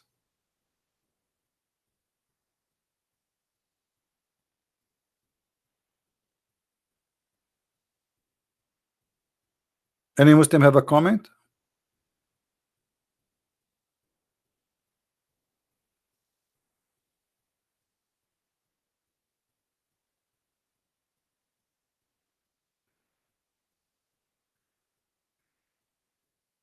Nobody?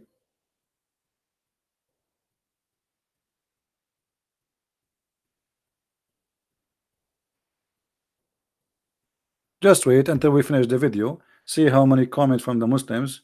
You are a kafir, you are filthy, you are stupid, you are Allah, may Allah kill you, may Allah burn you. And there is a guy, he always posts for us some verses in the Quran which I find them hilarious. Hold on, let me show you some comments. You wanna laugh? You wanna laugh at the comment we get always? Hold on. Just to give you an example. Let me go to my page.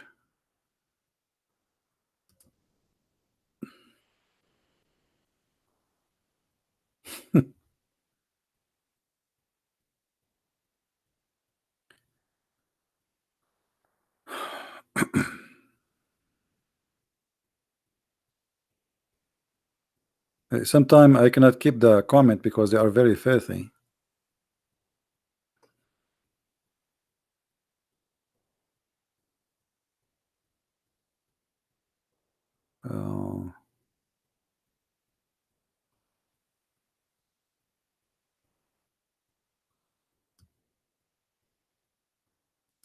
Okay, hold on.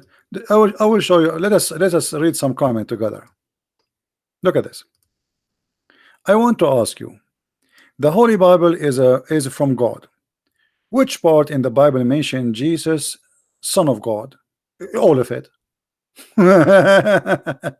If Jesus is Son of God in the Bible, must have the chapter mention of Jesus, Son of God.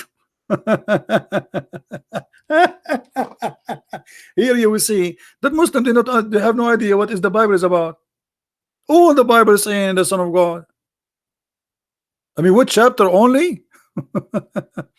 Not logic. Bible is came from God Father or from God Father. Forget to mention Jesus, Son of God. Abdul, all what you need to do, go to the Bible and type the word, or go to Google and type the word where in the Bible it says Jesus, Son of God, and you will find endless numbers.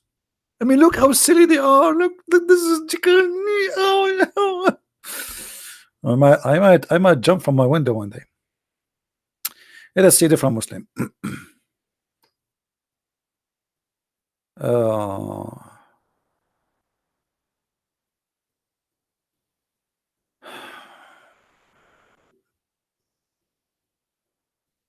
more.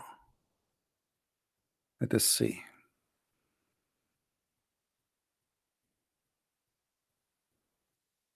Where is the Muslims? King Khan. Allah said that He, Allah, who sent His messenger with the truth and guidance, so that it can prevail over all, how much the unbeliever may dislike it.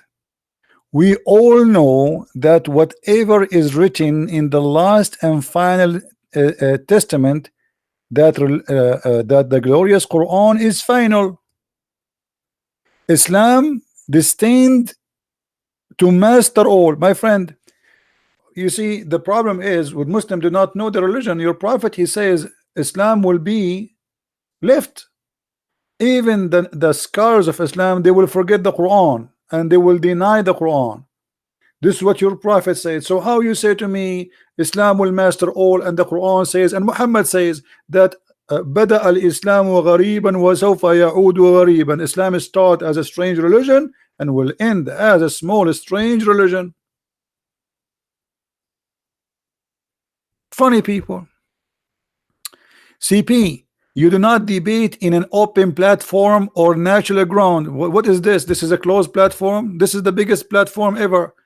There's billions. They have YouTube. If this is not a platform, open platform, what is platform then? Christian Prince can never convert even a Muslim. I have hundreds of people and thousands. Go watch the videos. Just search on YouTube.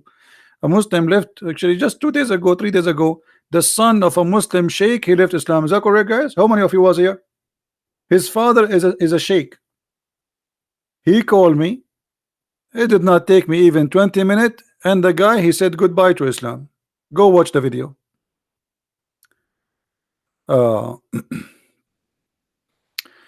Mr. Muslim here, he says, Khair Yusuf, he said, religion is a personal choice. That's false. Not according to Islam. According to Islam is not a personal choice. Allah, He destiny for everyone what his religion will be, and this has shown us that Islam is a stupid. You know, Muslims are far away from learning about their. They do not know what their cult is about. Isn't it your prophet? He said that everyone, Allah, He destiny for him what he will be. Let us see.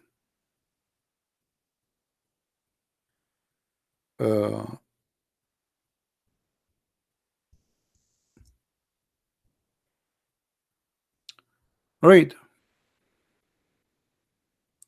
The prophet said, at every womb Allah appoint an angel who says, oh Allah, a drop of semen, oh Allah, a clot of blood, oh Allah, a little lump, oh Allah. Then Allah wishes to complete his creation, and then the angel asks, will be male or female, rich or blessed, how much he will be, his provision will be, which means everything is written for you.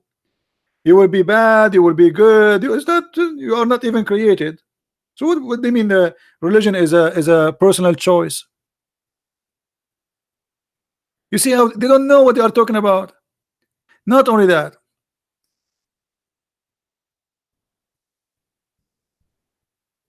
read this hadith on love. Since when religion is a personal choice in Islam? It's not.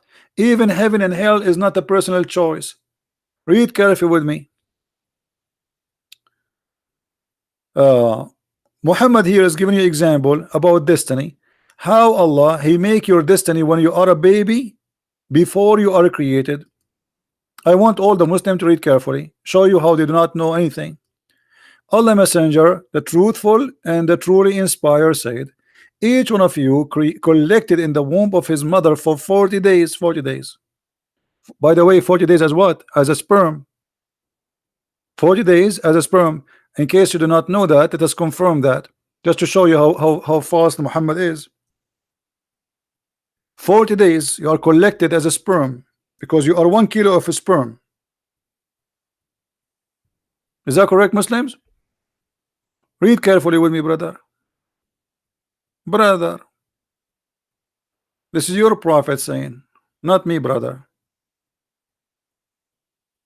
Okay. This is how Allah created you. Read carefully. The drop remain in the womb for 40 nights. Do you see it? And then it became a congealed blood for 40 nights. Muslims, are you reading with me or not?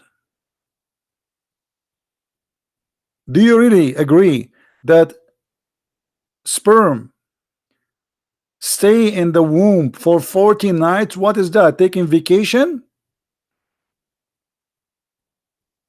Is that a da'if hadith or this is sahih? This is sahih Muslim.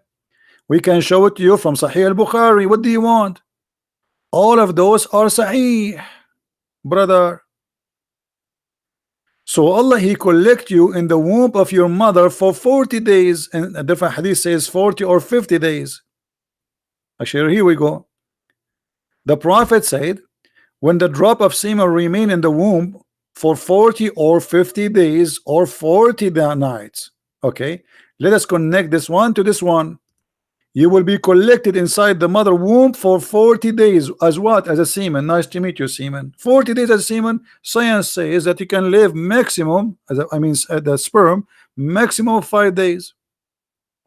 And then turns into a clot. Muhammad believed that the sperm will become a clot. There's no egg. And then look, what is important for us here. The angels will write for you by Allah order all your destination. You will be bad, you will be good, you will be criminals, you will be blessed, you will be whatever, all is destiny. And then by Allah, a person among you, a man among you, may do the deeds of people of the fire till there is only one cubit or an arm breathe distance between him and the fire. But then that is written which Allah has ordered angels to write between two brackets. Proceed, and he does the deeds of paradise and he enter paradise. Do you see it? This is the most stupid cult ever. So look at this guy, this poor guy, actually this lucky guy. He is doing the deed of hellfire. He don't pray, he don't do jihad, he don't hate the Christians, all the bad deeds in Islam. He don't kidnap women. He don't do any of the good deeds of Islam. So he's a bad guy because he killed nobody, he raped nobody, he stole nothing. And then what Allah wrote for him in his destiny will take over and he go to heaven. Do you see it? So what do you mean that the religion is a personal choice? So why I need to convert to Islam? Because what at the end of the day, what is written by Allah will take over. Correct, Abdul?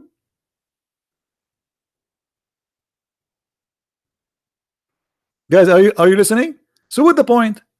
What the point to be a Muslim or to be why I want to convert to Islam as long at the end of the day what is written by Allah will happen to me. So what the point? Look at this guy. This guy, he did all the bad deeds. He did not believe in Muhammad. He did not believe in Allah. He was not joining Mujahideen. He did not join ISIS, which is a good thing to do according to Allah. He did not do. And then what is written by Allah, he go to heaven.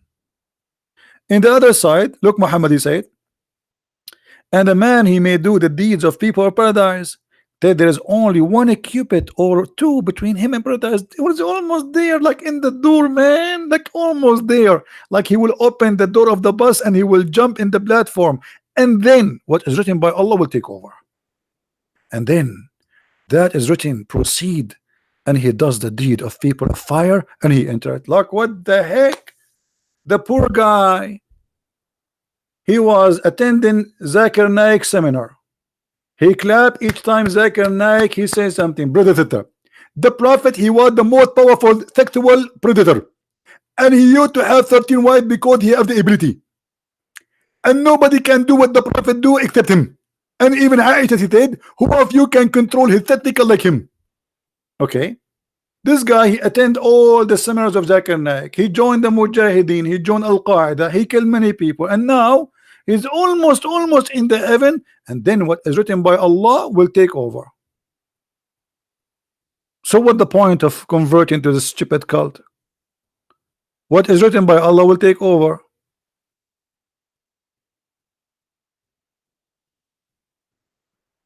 Any Muslim have a comment? Who is the stupid here? And you want to tell me that this is da'if?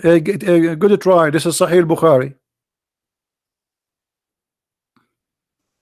Go to Saudi Arabia and tell them Sahih Bukhari is da'if. They will put you in jail.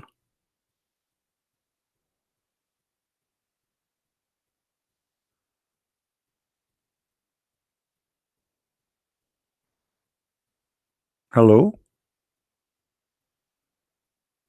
Any Muslim?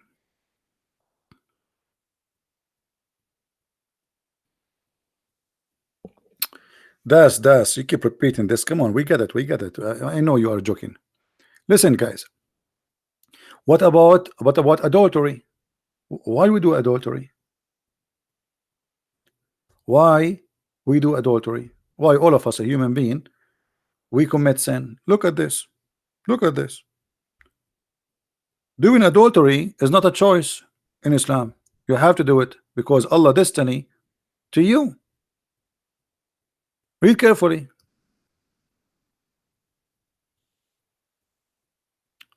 The Prophet said. Who said? The Prophet, not me. This is Sahih. We can show it to you from all books, from Sahih Bukhari, from this is Sahih Bukhari. So whatever you want. The Prophet said that adultery is what is written by Allah for you. Allah, He wrote His share of adultery. Read carefully, guys. Not me. I'm not the one who's saying that. I'm just reading for you, even the Muslim translation. The messenger said, Allah has written for the son of Adam, which means all of us, mankind, his inevitable share of adultery. It's written for us. Oh, each one of us, how much adultery he will do, it's written by Allah. So when you do adultery according to Islam, you are not doing adultery. It's Allah who made you do it. I mean, have you ever heard of something stupid like this? So why you punish the guy for committing adultery if Allah who wrote it for him? You know what I mean? Have you ever heard of a stupid cult like this? If Allah is the one who wrote for me, oh Christian Prince, in the day of etc., you will do etc., you will go and date a monkey. Okay, and then why you want to punish me for adultery if you are the one who wrote it for me? Does it say in front of you, Allah has written for the son of Adam his shares of adultery? Written, destiny. Whether it's where or it's not. Adultery of the eye is looking, adultery of etc., all kind of adultery is written by Allah. So why I will be punished for adultery?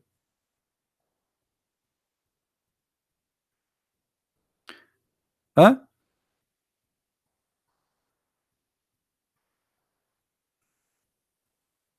Any Muslim want to say something? Fadi, you want me to call him? Is that your ID in Paltalk, Fadi? Is that your ID in Paltalk?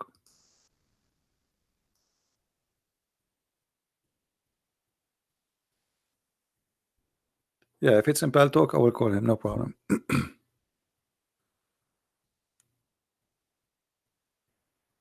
Any Muslim?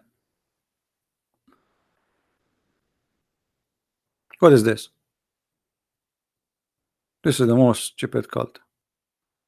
Okay, Fadi, hold on. Let me open my Paltalk too.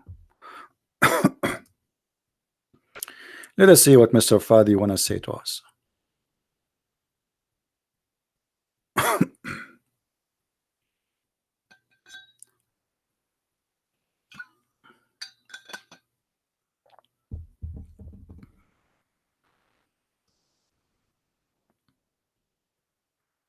Let us hope he will make a smart decision and he will leave the cult of Islam.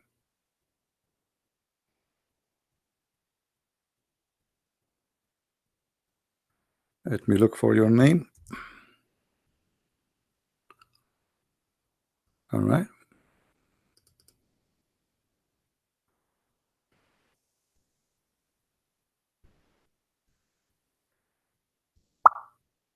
Okay, Fadi, I just send you a text. Please answer.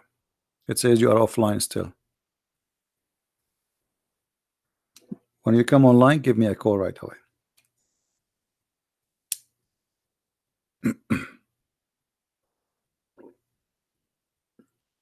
This is why we cannot consider Islam like even as a cult. It's a stupid cult. You see, there is some cults. They are smart. They have. I mean, uh, I don't know how any human being can believe in such a madness.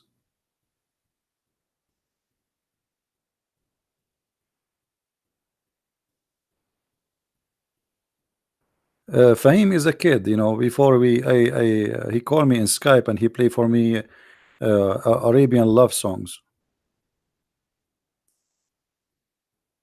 You know, I'm waiting for you, Fadi.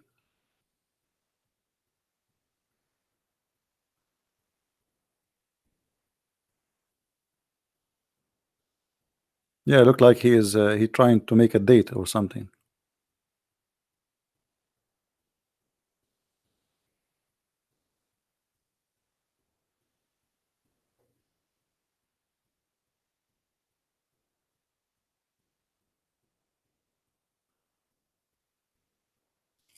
Hey, Fadi, why you are taking you so forever to open your Paltalk?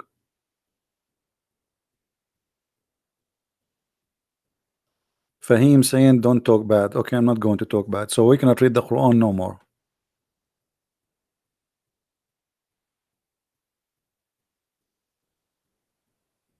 Hmm?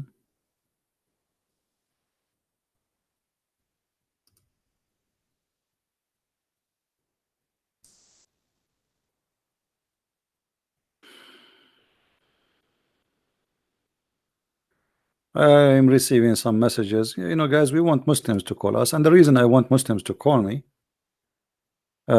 because I want people to hear the Muslim answers. You are Christian, what you will say to me?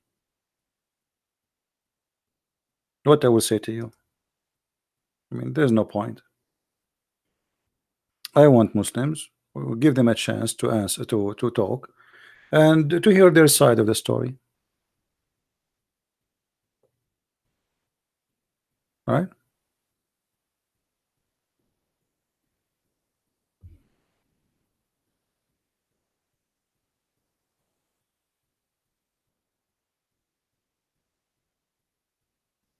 So, Fadi, what's happening? Why it's taking you forever? Are you climbing the mountain like your prophet to commit suicide?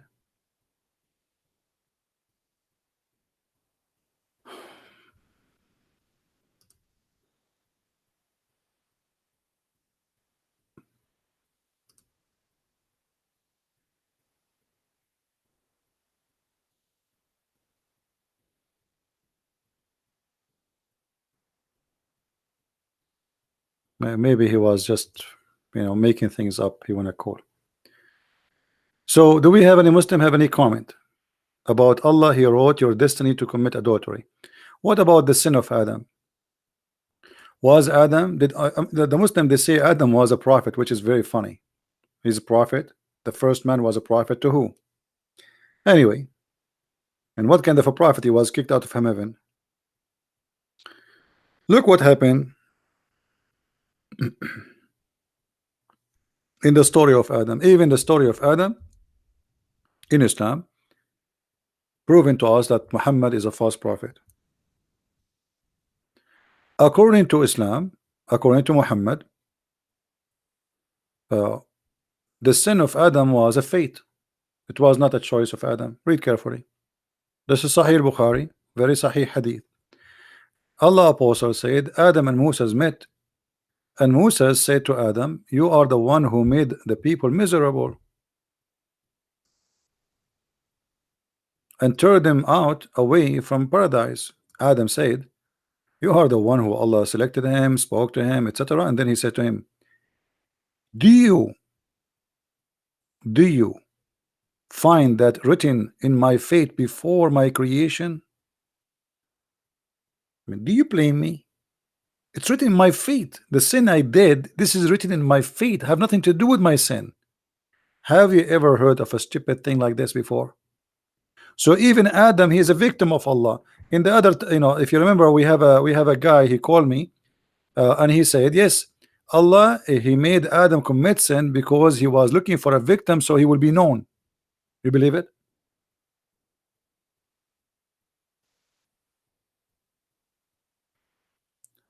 Do you blame me? Adam, he said to him, do you blame me for something ordained for me? Ordained. Adam, you cannot blame Adam. It's a sin ordained. So what kind of religion says such a stupid thing? Adam, he commits sin? No, he did not. It was Allah who committed the sin. It was ordained. Ordained before his creation. Allah, he decided that Adam, I will create a guy and I will make him commit sin and I will kick him out from heaven. And even in this hadith here it says, do you blame me? Read carefully, not my words, Muhammad words. Do you blame me for an action which Allah had written in my fate 40 years before my creation? So the sin of Adam cannot be blamed to Adam. It is Allah. Have you ever heard of a stupid thing? Or ordained, sorry. Have you ever heard of a stupid thing? So this sin is ordained to Muhammad, and it is a fate, it's a destiny. So do you blame me for an action which Allah had written in my fate 40 years before my creation?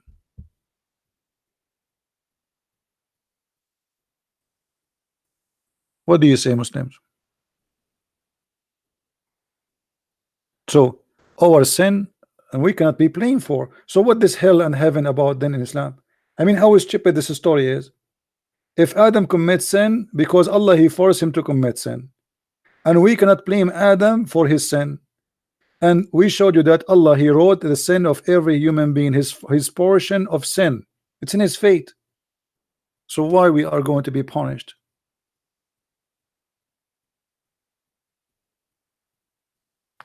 How stupid this cult is.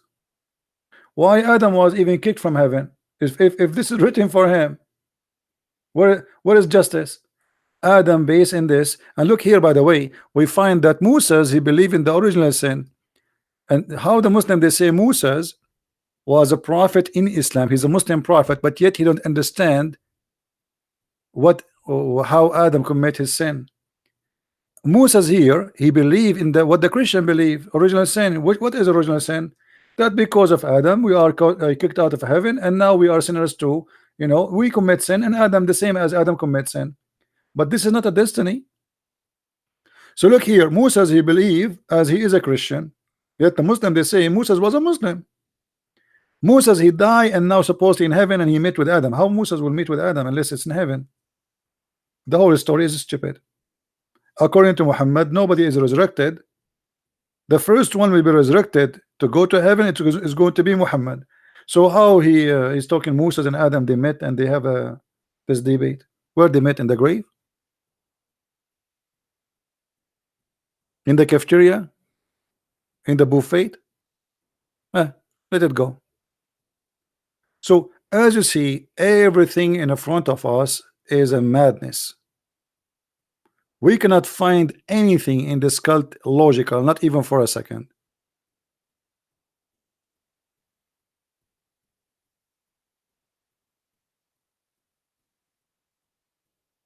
Any Muhammadan have a comment?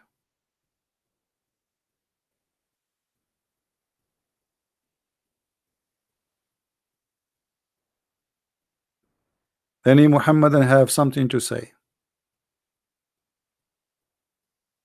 Madness. Sometimes people, they say, like, they ask me, Christian Prince, you were a Muslim before? I say, hey, I'm too smart to be a Muslim for a second. Not even for a second. You have to be a really weird person to believe in this stupid cult for a second. What kind of God do you want to promise me I would have endless penis? I mean, is that a reward or a punishment? So now I am in New York, and my penis in the jungle of Amazon. and those fish are eating it? What you would do with endless penis, and how you can walk with it? Like what, you will put you will put it in a train in front of you? Like if the penis was a tail, we can say you will drag it behind you. It's not a tail. Okay, now you have an endless penis. How you can walk with it?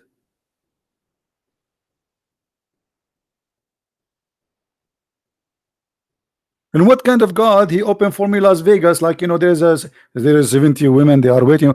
What does that mean? This is scary. 72 women at least. The lowest reward is 72 women. The lowest reward. What it would do with them?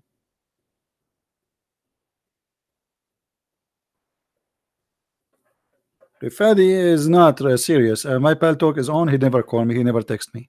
I texted him. He's not serious.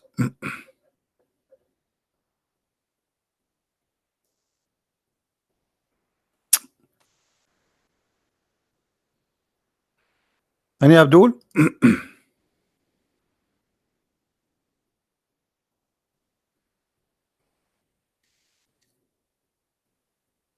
And not only 72 women, you will have 80,000 little boys supposedly to serve you. I mean, 80,000 boys, child abuse in heaven, slavery for children in heaven.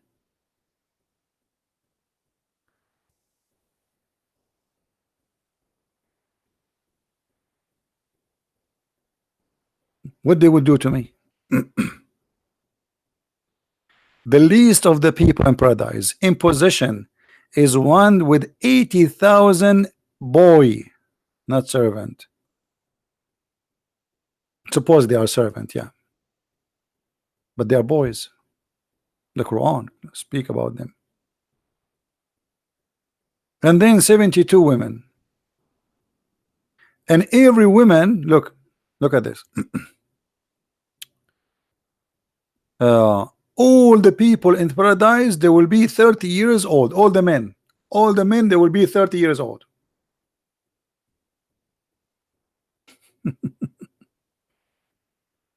And all of them, they will look like who? Anyone remember? Anyone remember? They will look like who? Who remember?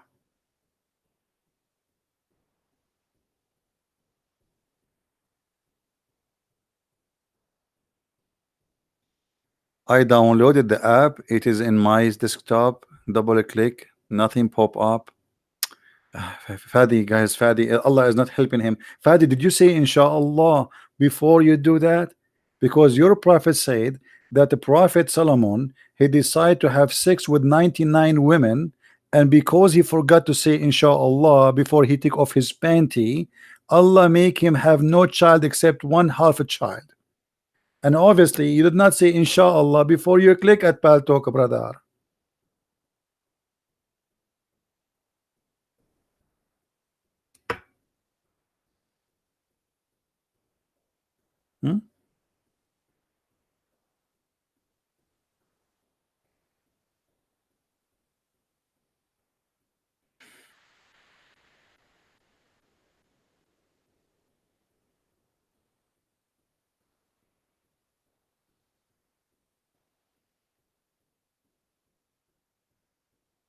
Any Abdul?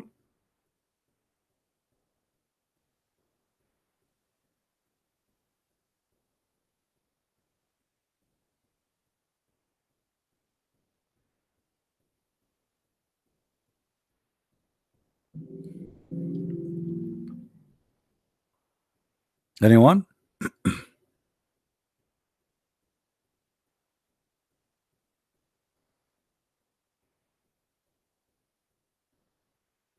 But anyway, you know, like there is a good news at the end of the day.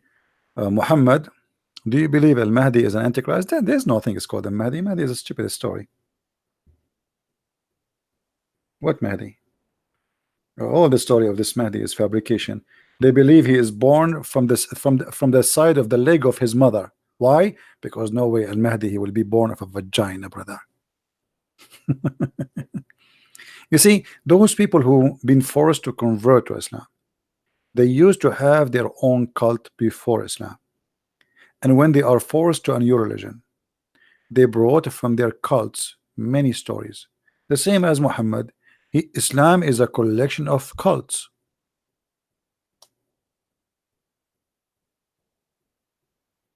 Al-Mahdi, you're right. Yeah, from the side of her leg, because come on. By the way, my mom, she gave birth to me from her tooth. Don't you hear these days they say Bluetooth, Bluetooth? Do you know why?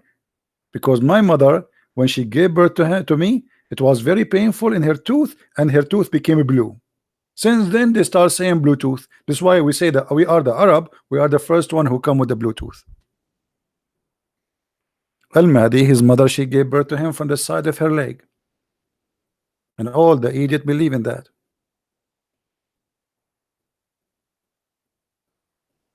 At least they did not say from her finger. You know. And by the way, soon the Kaaba will not be the center of the Muslims.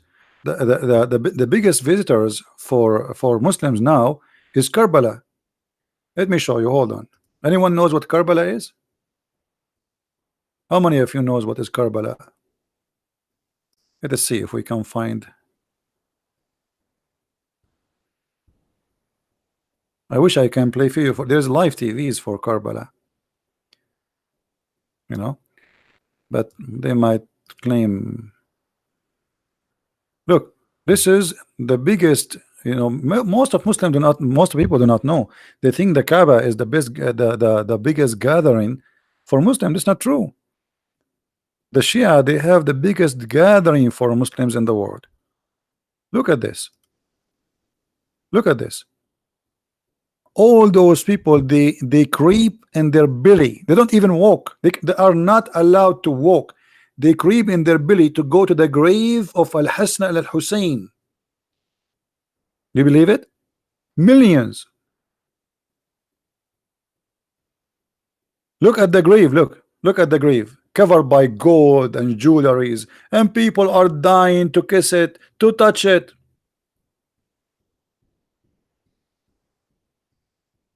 They beat themselves, they cut themselves with knives. Mecca is gone. Mecca is history, and the Shia Islam is taking over. Shia, a lot of Muslim Sunni are leaving to Shiaism. Look at the mosque. The whole dome is covered by gold, covered totally by gold.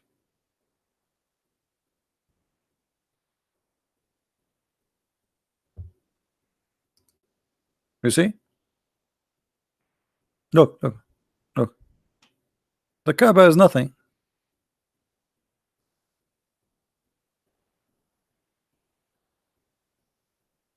Maybe we can make a special a day about you know, about this.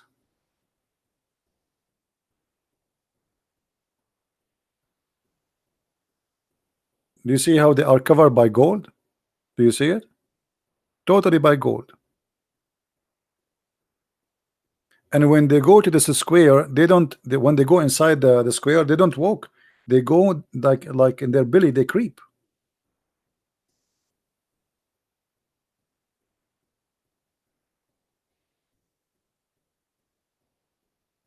No, the Shia are very poor. They are extremely poor. That's why they take advantage of them.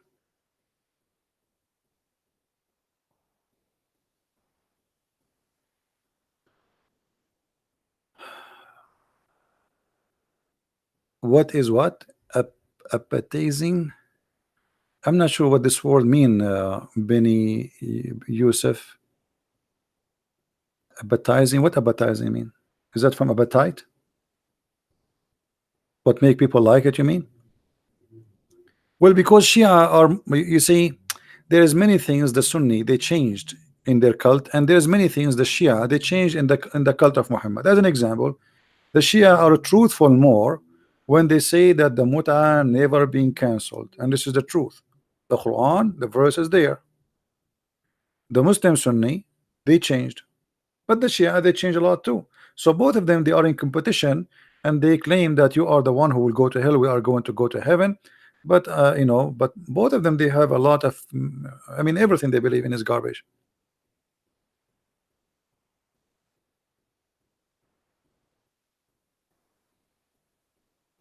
Shia and Sunni are not from the same religion. They are not. Like, we might say, okay, they are Muslims supposedly, but they are already different. As an example, the Shia, they believe that Muhammad and his family, they are created from light. They are not a human. They come in the form of a human, but they are not a human. They used to be 5 stars in the forehead of Allah, and then Allah, he sent them from his mercy. He sent them from his head as a lighting for mankind. And they say, where this is coming from? They say to you, we can prove it to you from the Quran. You know, the Quran says that Muhammad sirajan mudiyan. All right, chapter 33, verse number 46. So the Shia, they use this verse to say that Muhammad and his family, they are not a human, they are light. They are the same as Allah, because Allah, he compared himself to the lamp. So they are created from the light of Allah, and they themselves, they are made of light, but they come to us in a form of a human being, but they are not a human. Actually, I wish I can play for you some Shia videos. You will die laughing. I find the Shia, sometimes I watch Shia TV just for entertainment. It is the best comedy ever. As an example, the Shia, they believe if you wear a black shoes, your penis will never stand even for the anthem. I don't know if you have my book Sex and Allah, you can read a lot of information about the madness. This is why if you want to have good sex, you have to wear a yellow shoes. Let us see how many of you now will go to the shopping and you start buying yellow shoes. If you are not able to have sex with your wife, my friend, look at the color of your shoes. Here we go. It is black. Here we go. I feel sorry for you. If you look at my shoes, I will never buy black shoes. Never, never. No way.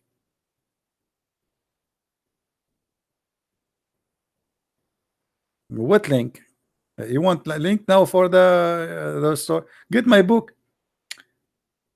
Anyway, like, we cannot find those really in English. The library of the Shia is not translated really, not much, very few of it into English. That's why my books are very important, because all the source there is translated by me.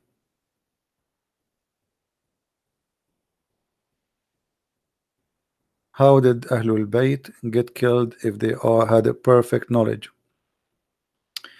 And knowledge is very funny. I mean, they claim that I mean, if you read the stories about Ali and Al-Hassan, Al-Hussein, I mean, I don't know what to say. الشيعة لا يصلون.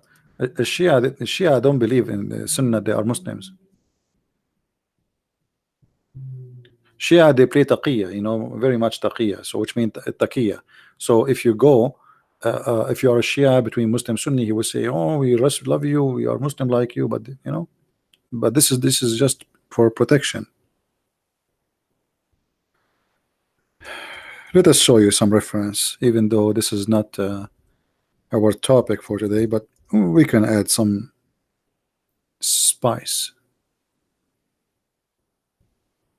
to the topic. But maybe it's better to make a just a video about. All right, as an example, if you wash in a dish or a container, if you wash yourself from a container made from mud, anyone knows what will happen to you? Who remember?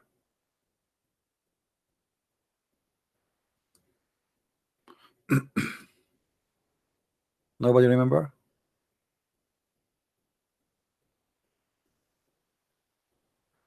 So if you use such a dish, you will become a gay. I'm just warning you. Those in old days, people don't have a container made from metals. I mean, most of people, they are poor, so they make a mud, right? And the mud is burned. This is usually made in Egypt. So if you make a mud and you make a dish from mud and you wash with it, then bad things will happen to you. And the most important thing will happen, you will have a, if not you, your son will be a gay. All right, let me show you some reference. Hold on. This is like the Shia.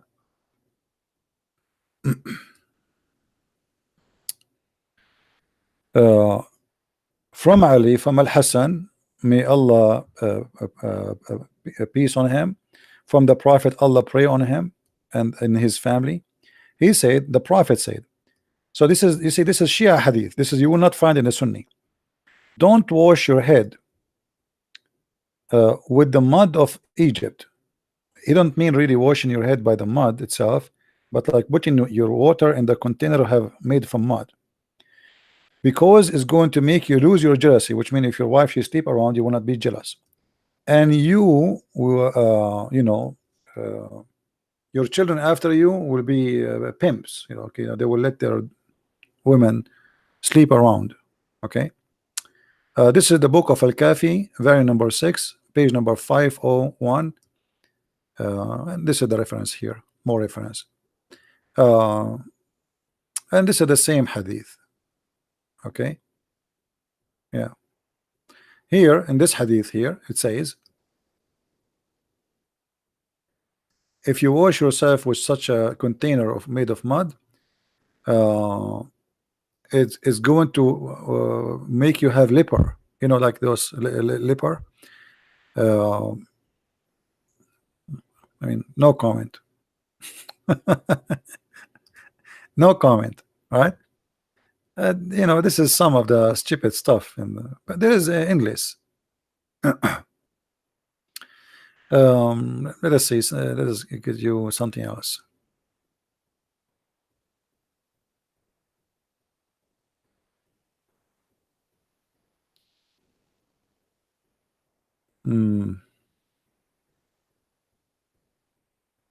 If you have sex with your wife from behind, your son is going to be mute. Oh, sorry, not from behind. If you speak when you are having sex with your wife, I don't want to go in details, but when you are going to enter, you know what I mean? I'm not going to talk more. When you go the entry business, then your son will be mute. Let us see. Here we go. This is the hadith. The book of Shaykh Hadi Najafi, volume number 9, page number 404. It says,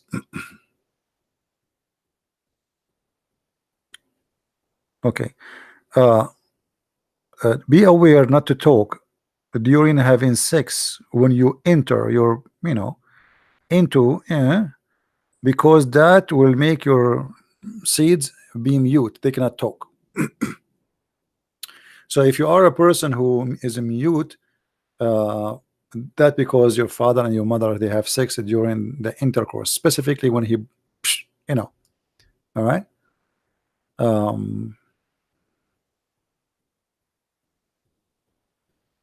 I mean, all those stories, and the book of Al-Kafi, by the way, is the same as Al-Bukhari for the Sunni. So Al-Kafi is like when you say Kafi, the book of Al-Kafi is the same as Al-Bukhari, the most authentic reference for the Shia. All right. Madness. So Shia, they have, not only Sunni, they have stupid stuff. Shia, they have even more, a lot more actually.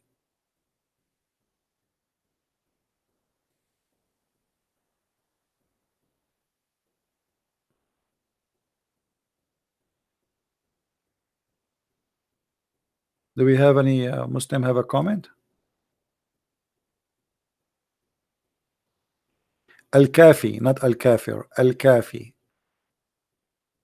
Al-Kafi. Let me type it for you.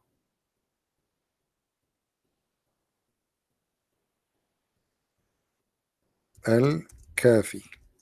Oh, I'm typing in yellow. Hold on.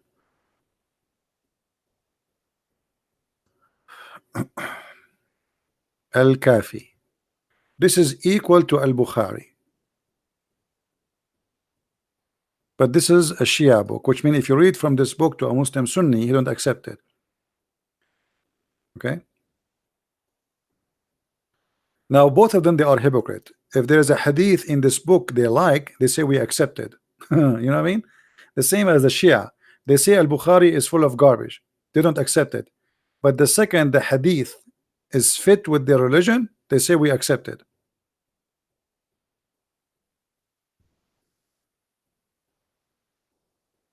Shia or Sunni is the same. Don't think this is scary and this is not. Shia and Sunni is the same. It's the same. It's the same as you know, believing in violence, because Islam is based on violence anyway. You see, even the grandsons of Muhammad, they've been killed by Muslims. This is telling you a lot about Islam, the nature of Islam. The caliphate, all of them, they are killed by Muslims, not by the Jews, not by the Christian, not by the Hindus, by the Muslims. Grandsons, the family of Muhammad, killed by Muslims. What do you want more?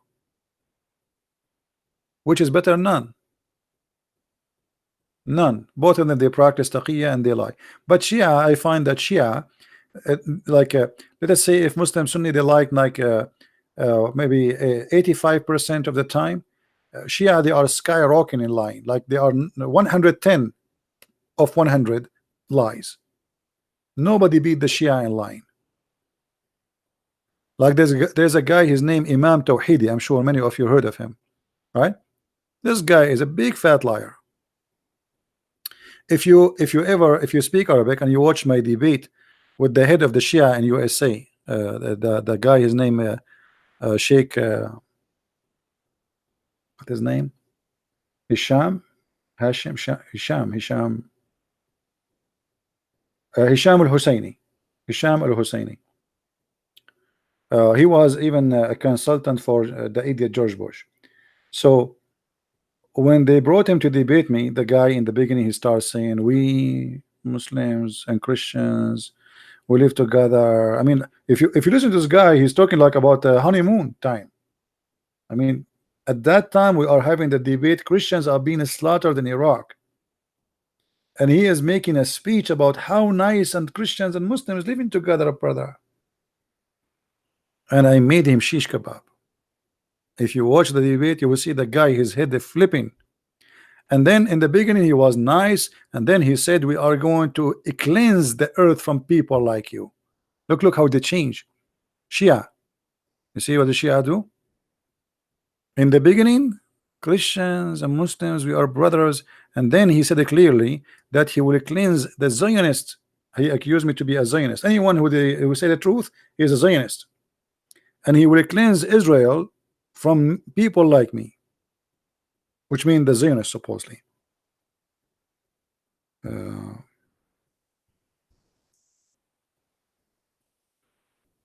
To see if the debate is still online. Yeah, it's still here.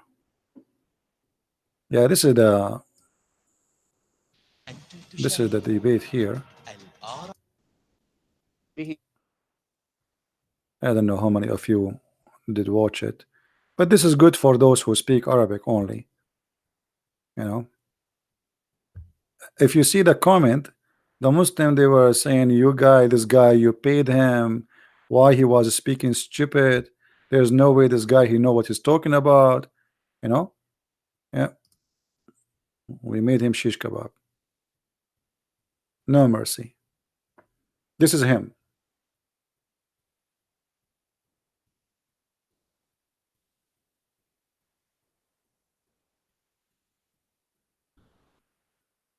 And this is the problem, since we have debate with those people, you know, nobody dare to come and debate me. That's it. Like it's one time mistake. It's one time mistake. You can't repeat it again. All right? And then if you go like now, he started flipping his head at the end. You should see what happened. Let's move to the end. He started dancing his head, flipping, he is angry, and look at him. Look now. Look at him. those who speak Arabic.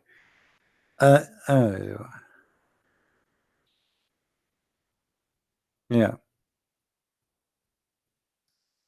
إسرائيل كلما I don't know. I was talking what I'm saying here with the headphone. أمريكا وتدافع عن إيران ونحن ليس لنا علاقة أصلا بالموضوع بإيران. هو من تكلم عن إيران، نحن نتكلم عن القرآن وإذ به يقفز إلى إيران، ثم تقول أنكم دين سلام. أليست الآية في القرآن كتقول ولا تهنوا وتدعوا إلى السلم وأنتم الأعلون، بمعناه أنكم لا تقبلون السلم. And the funny guys, he is a Muslim sheikh. He cannot speak good Arabic, classic Arabic.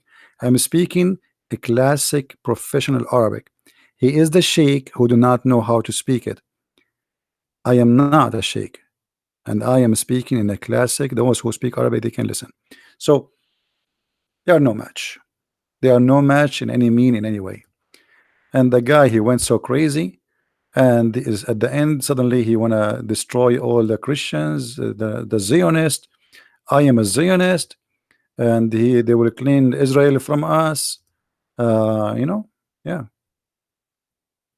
في هذا الابتلاء أولا مساحتي جدا ضيقة. ليش؟ لأن هو يهاجم نبيي وأنا أحب نبيه. لا He's saying I cannot refute him. I cannot attack back because he is attacking my prophet, but I love his prophet. أهاجمه. فإذا لا أستطيع أن أقذف نبيه مثل. He cannot answer. You know, look at the excuse. Taqiyya, Shia. They are Shia. You attack Christianity days and night, and now in TV you cannot attack Christianity no more. This is what they do day and night. And now in the debate, you are coming to a debate and you are saying to me, I cannot answer you back. And why? Because he loved my prophet. Oh boy. Cry. Cry, cry. ليس بعادل لأن نبينا محمد، فتريدني أن أستسلم إلى كفرك، إلى حقدك، إلى نقافك، إلى نفاقك، إلى صهيونيتك. يا أخي ما هذه المزعطة، ما هذه المهزلة، والله إنه ظلم، اللهم اشهد. على كل حال أنا أدافع عن مبادئ عيسى ومبادئ موسى ومبادئ. Anyway, those who speak Arabic, they can watch and they can laugh. All right, guys, anything else? Anything else? And the funny ABN, this is why I did not go in their TV anymore, because each time they bring me somebody, they call me for the first 15 minutes before we go in the debate and say, please, Christian Prince, please be nice to him, please don't be too much. I said, so why you are bringing me? And then I sent them email. I said, don't ever contact me again. I'm done. I'm done. You know, like they bring you to debate a Muslim and they don't want you to debate him. What do you mean be nice? They want him to come back and they are afraid he will never come back. I don't care if he come back or not. I am here to get him busted. Yeah, the debate name Muhammad, actually the video appear in two places. I think this is their main channel, not main channel. Yeah, you can search. Maybe you can search in English first. Christian Prince verse, but this is one is 13 minutes only. This one here, Hal Muhammad Nabiyyun min Allah, was Muhammad a prophet from Allah? All right. Yeah. But this is not ABN TV channel. This is somebody else. Download it.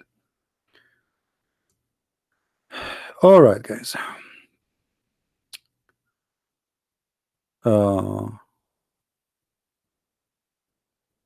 Can you show more hadith of Al-Kafi? The whole Kafi is a joke. Everything there. You know? Which hadith I will show you.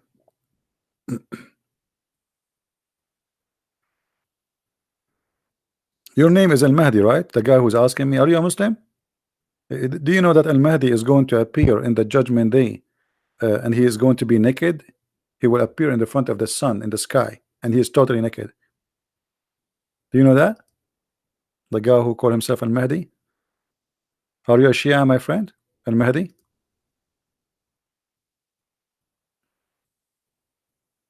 Where is the guy? His name is Al-Mahdi. Are you a Shia?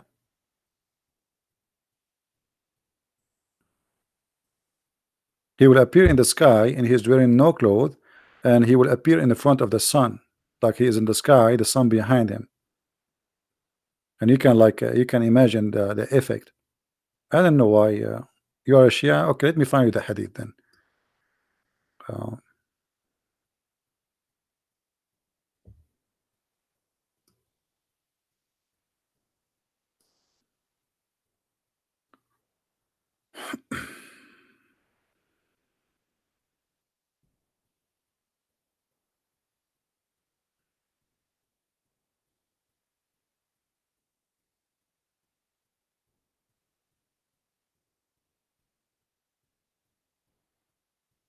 Let us see.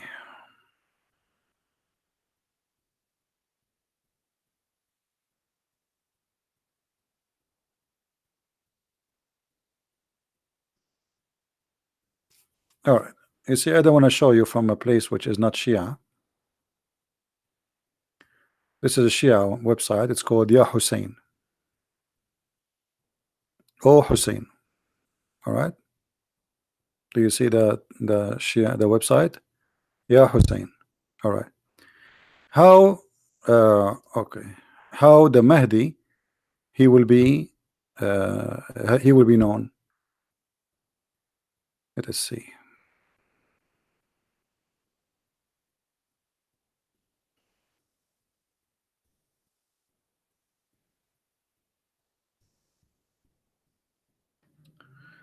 Read the reference with me. The book of حق اليقين لمحمد الباقر المجلسي, page number 347. إن من علامات ظهور المهدي أنه سيظهر عاريا أمام قرص الشمس. Do you see it? Did you see it, Mr. Mahdi? As long as you are a Shia. Let me see if I can get you more official links for this.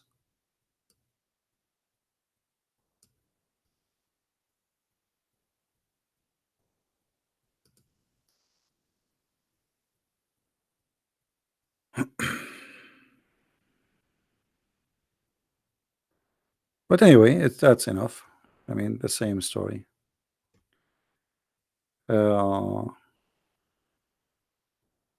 What is the sign of somebody he is an imam, according to the Shia? Which is very funny. He will be born and he have no peace in his penis.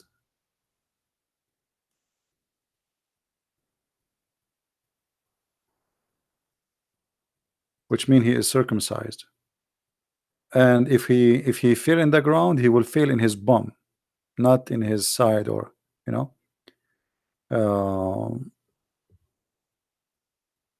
And his eyes never sleep. I'm just trying to remember. Yeah, and his fart and his piss is like musk, like perfume. Let me see if I can find you that.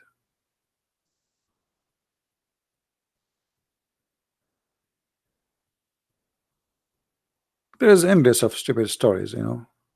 I mean,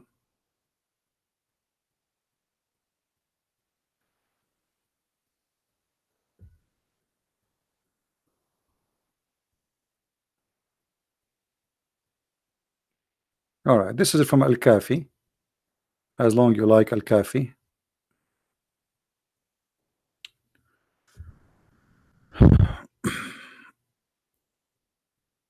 And here all this stories is sexual, as you see. But let us go to where. Read with me carefully. Mahdi, are you there? Where is the guy Mahdi? Do you know Arabic, Mahdi, or you don't know? Because if I don't know Arabic, I'm wasting my time. Read with me. The 10 signs of the Imam. He will be born and he is circumcised already. No, you don't see the screen. Hold on. He will be born and he is circumcised already. and if he failed, he fell in his ass. And and when he fell in his ass, he will say Shahada right away. And then he will never be dirty from orgasm. And when he sleep, his heart never sleep. He never yawn, and he never, like, what I don't know what they call it in English, like when you yawn or and you like extend your arm like you know what I mean? I don't know what they call it in English. I have no idea, you know. So he don't yawn, and he don't extend his arms, like, you know. And then he can see what is behind him, and he can see what is in front of him, and his piss and his fart is the same as musk. Are you there, Mahdi? And this is the book of Al-Kafi. Here we go. This is Al-Kafi, Al-Shaykh Al-Kilani, volume number 1, page number 288. And you know what? Let me see if I can translate the page in English. I open it in Google. Okay, here we go. Let us see the translation, how it's going to be. I don't know if the translation will come good or not, but we will try. Read carefully. The 10 signs about the Imam. He's born cleansed, not true translation, not correct. He will be circumcised, sealed, and if he fell upon in the ground on his comfort, doesn't say that, it says his ass, like his bum, and he rise in his face saying the Shahada certificate, Shahada, you know, like the second he fell in his ass, right away Shahada will come, like Ashhadu la ilaha illallah. Okay. And then he sleep, yeah, but his eyes, but his heart is awake.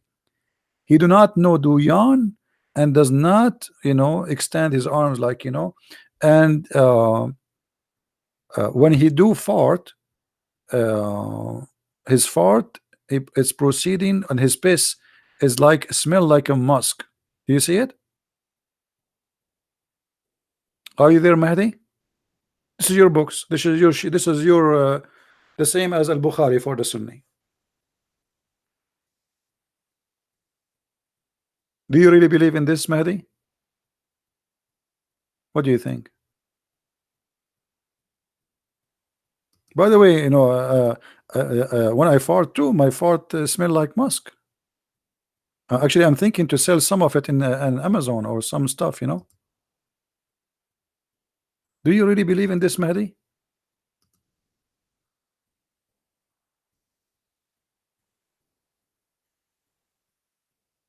What do you think?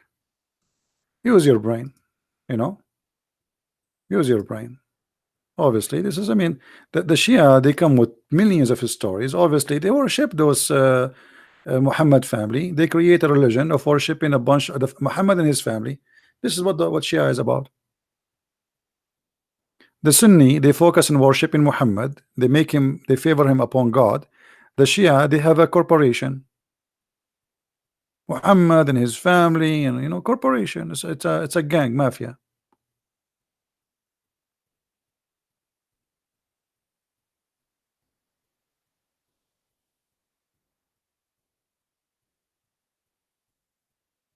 Any Shia want to say something? Who won the link? Who won the link? But I don't know if it's going to open for you, because this is now translation. If you want, I can give it to you, no problem. But let us see if it's going to go through. Is it coming? I don't know if it's going to open for you in English or in Arabic. But however, if it's open in English, in Arabic, you can click at the page and then click at translate. You know how to do that, right? And then Google will choose the language you choose to translate. Some Sunni believe Jesus is greater than Muhammad. No, this is not true. Not a single Sunni believe in that.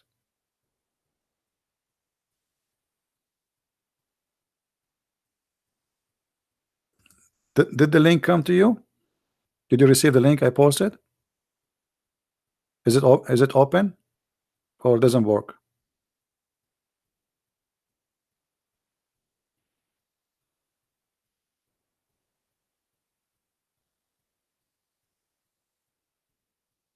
Okay.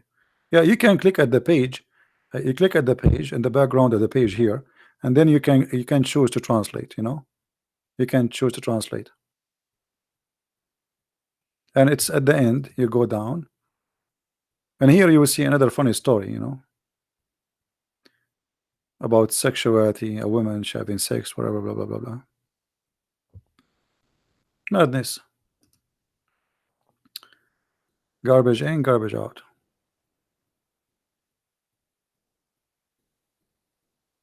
Any Abdul?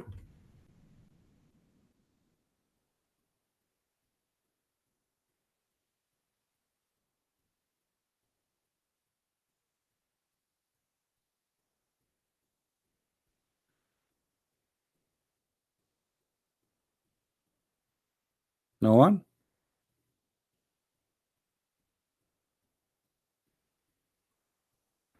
Let me find you the one about the yellow shoes. Hold on. Yellow shoes.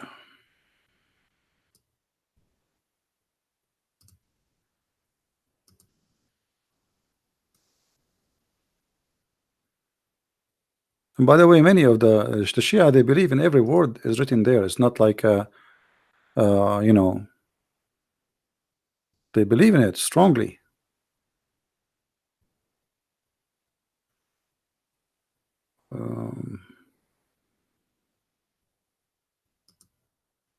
Here we go.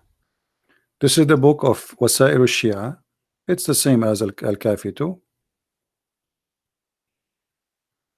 I hope Mr. Al-Mahdi is listening and reading with us. It says here,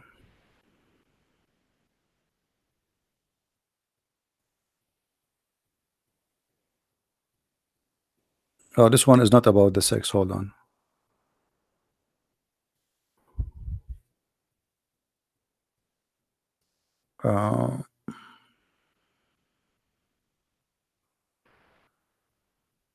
Maybe, okay, I think maybe the second page.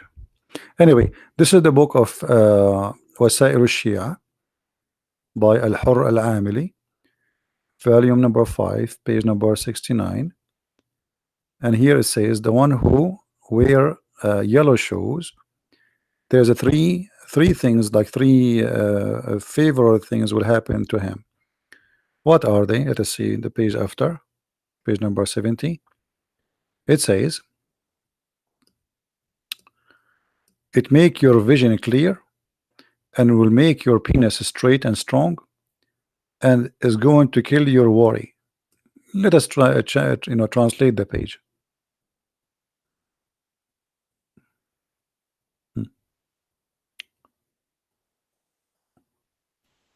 So three things will happen if you wear yellow shoes.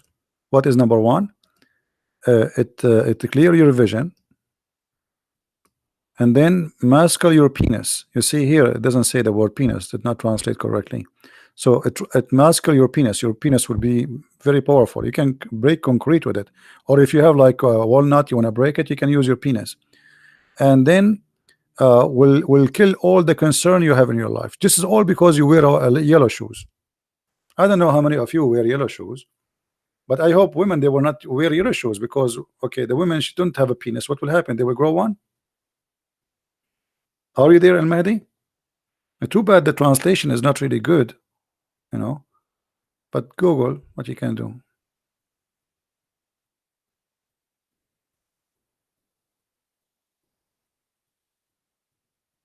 Yeah, if you have yellow shoes, your penis will be very powerful and your vision will be good. So why my eyes is so good? I mean, I can read a number from the end of far away, but I don't wear yellow shoes. Huh? Not sure.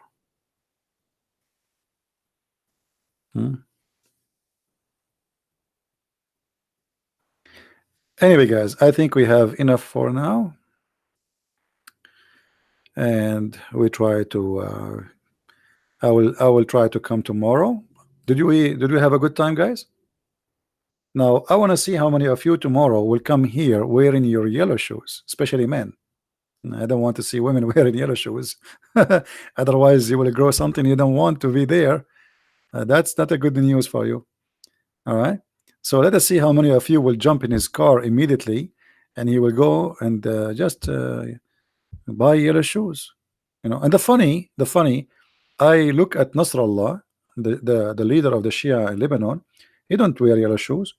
I never saw any imam wearing yellow shoes. So why you don't wear yellow shoes?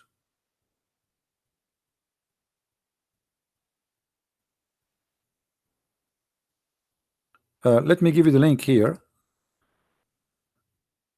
But as you see, the translation is not good. Let me switch to the original page, and then you can, at least you have the original one in Arabic. Even YouTube did not allow it to go through because the link was so long. But anyway, this is the Arabic one. Oh, did not go through too. Hold on.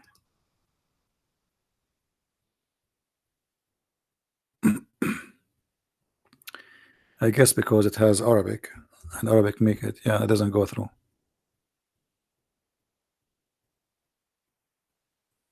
All right. Anyway, guys, don't forget to download the videos. As you know, we don't keep them. Download them, share them. You can cut them pieces. We spoke about many topics. You don't need to make them all one long video. You can download the video as one piece, and then you can cut it and post, make it many videos, and that will be easier for people to learn and to understand. And I assure you, many of the Muslims who watch our videos in the beginning, they reject, they fight, they get angry, but they will see, okay, this guy is showing us everything in front of us, correct? Everything is there. I mean, he's not lying. Where he lie? He's showing us on the screen what he is reading from our website. Those sites are printed, published, paid by Muslims. What do you want more? From their books. So in the beginning they might be angry and etc. But then they will give up. This person is saying nothing except what is written in our books. And this is why I say don't be angry from them when they get upset from you, because they are struggling.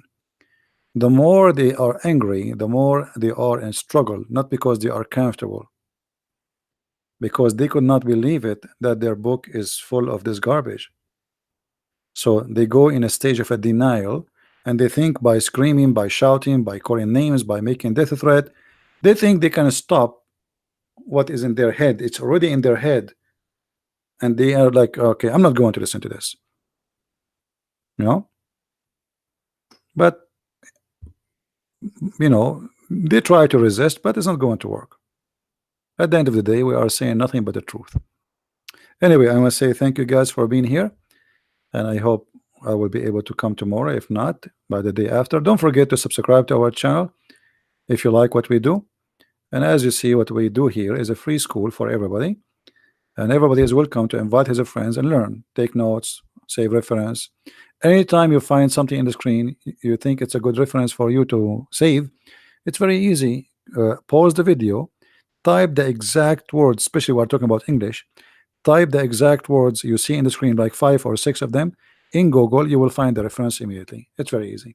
All right, so I want to say thank you. May the Lord bless you, and Christ is Lord. Islam is nothing but a stupid fairy tale stories, and we prove it every day. See you tomorrow. Bye-bye.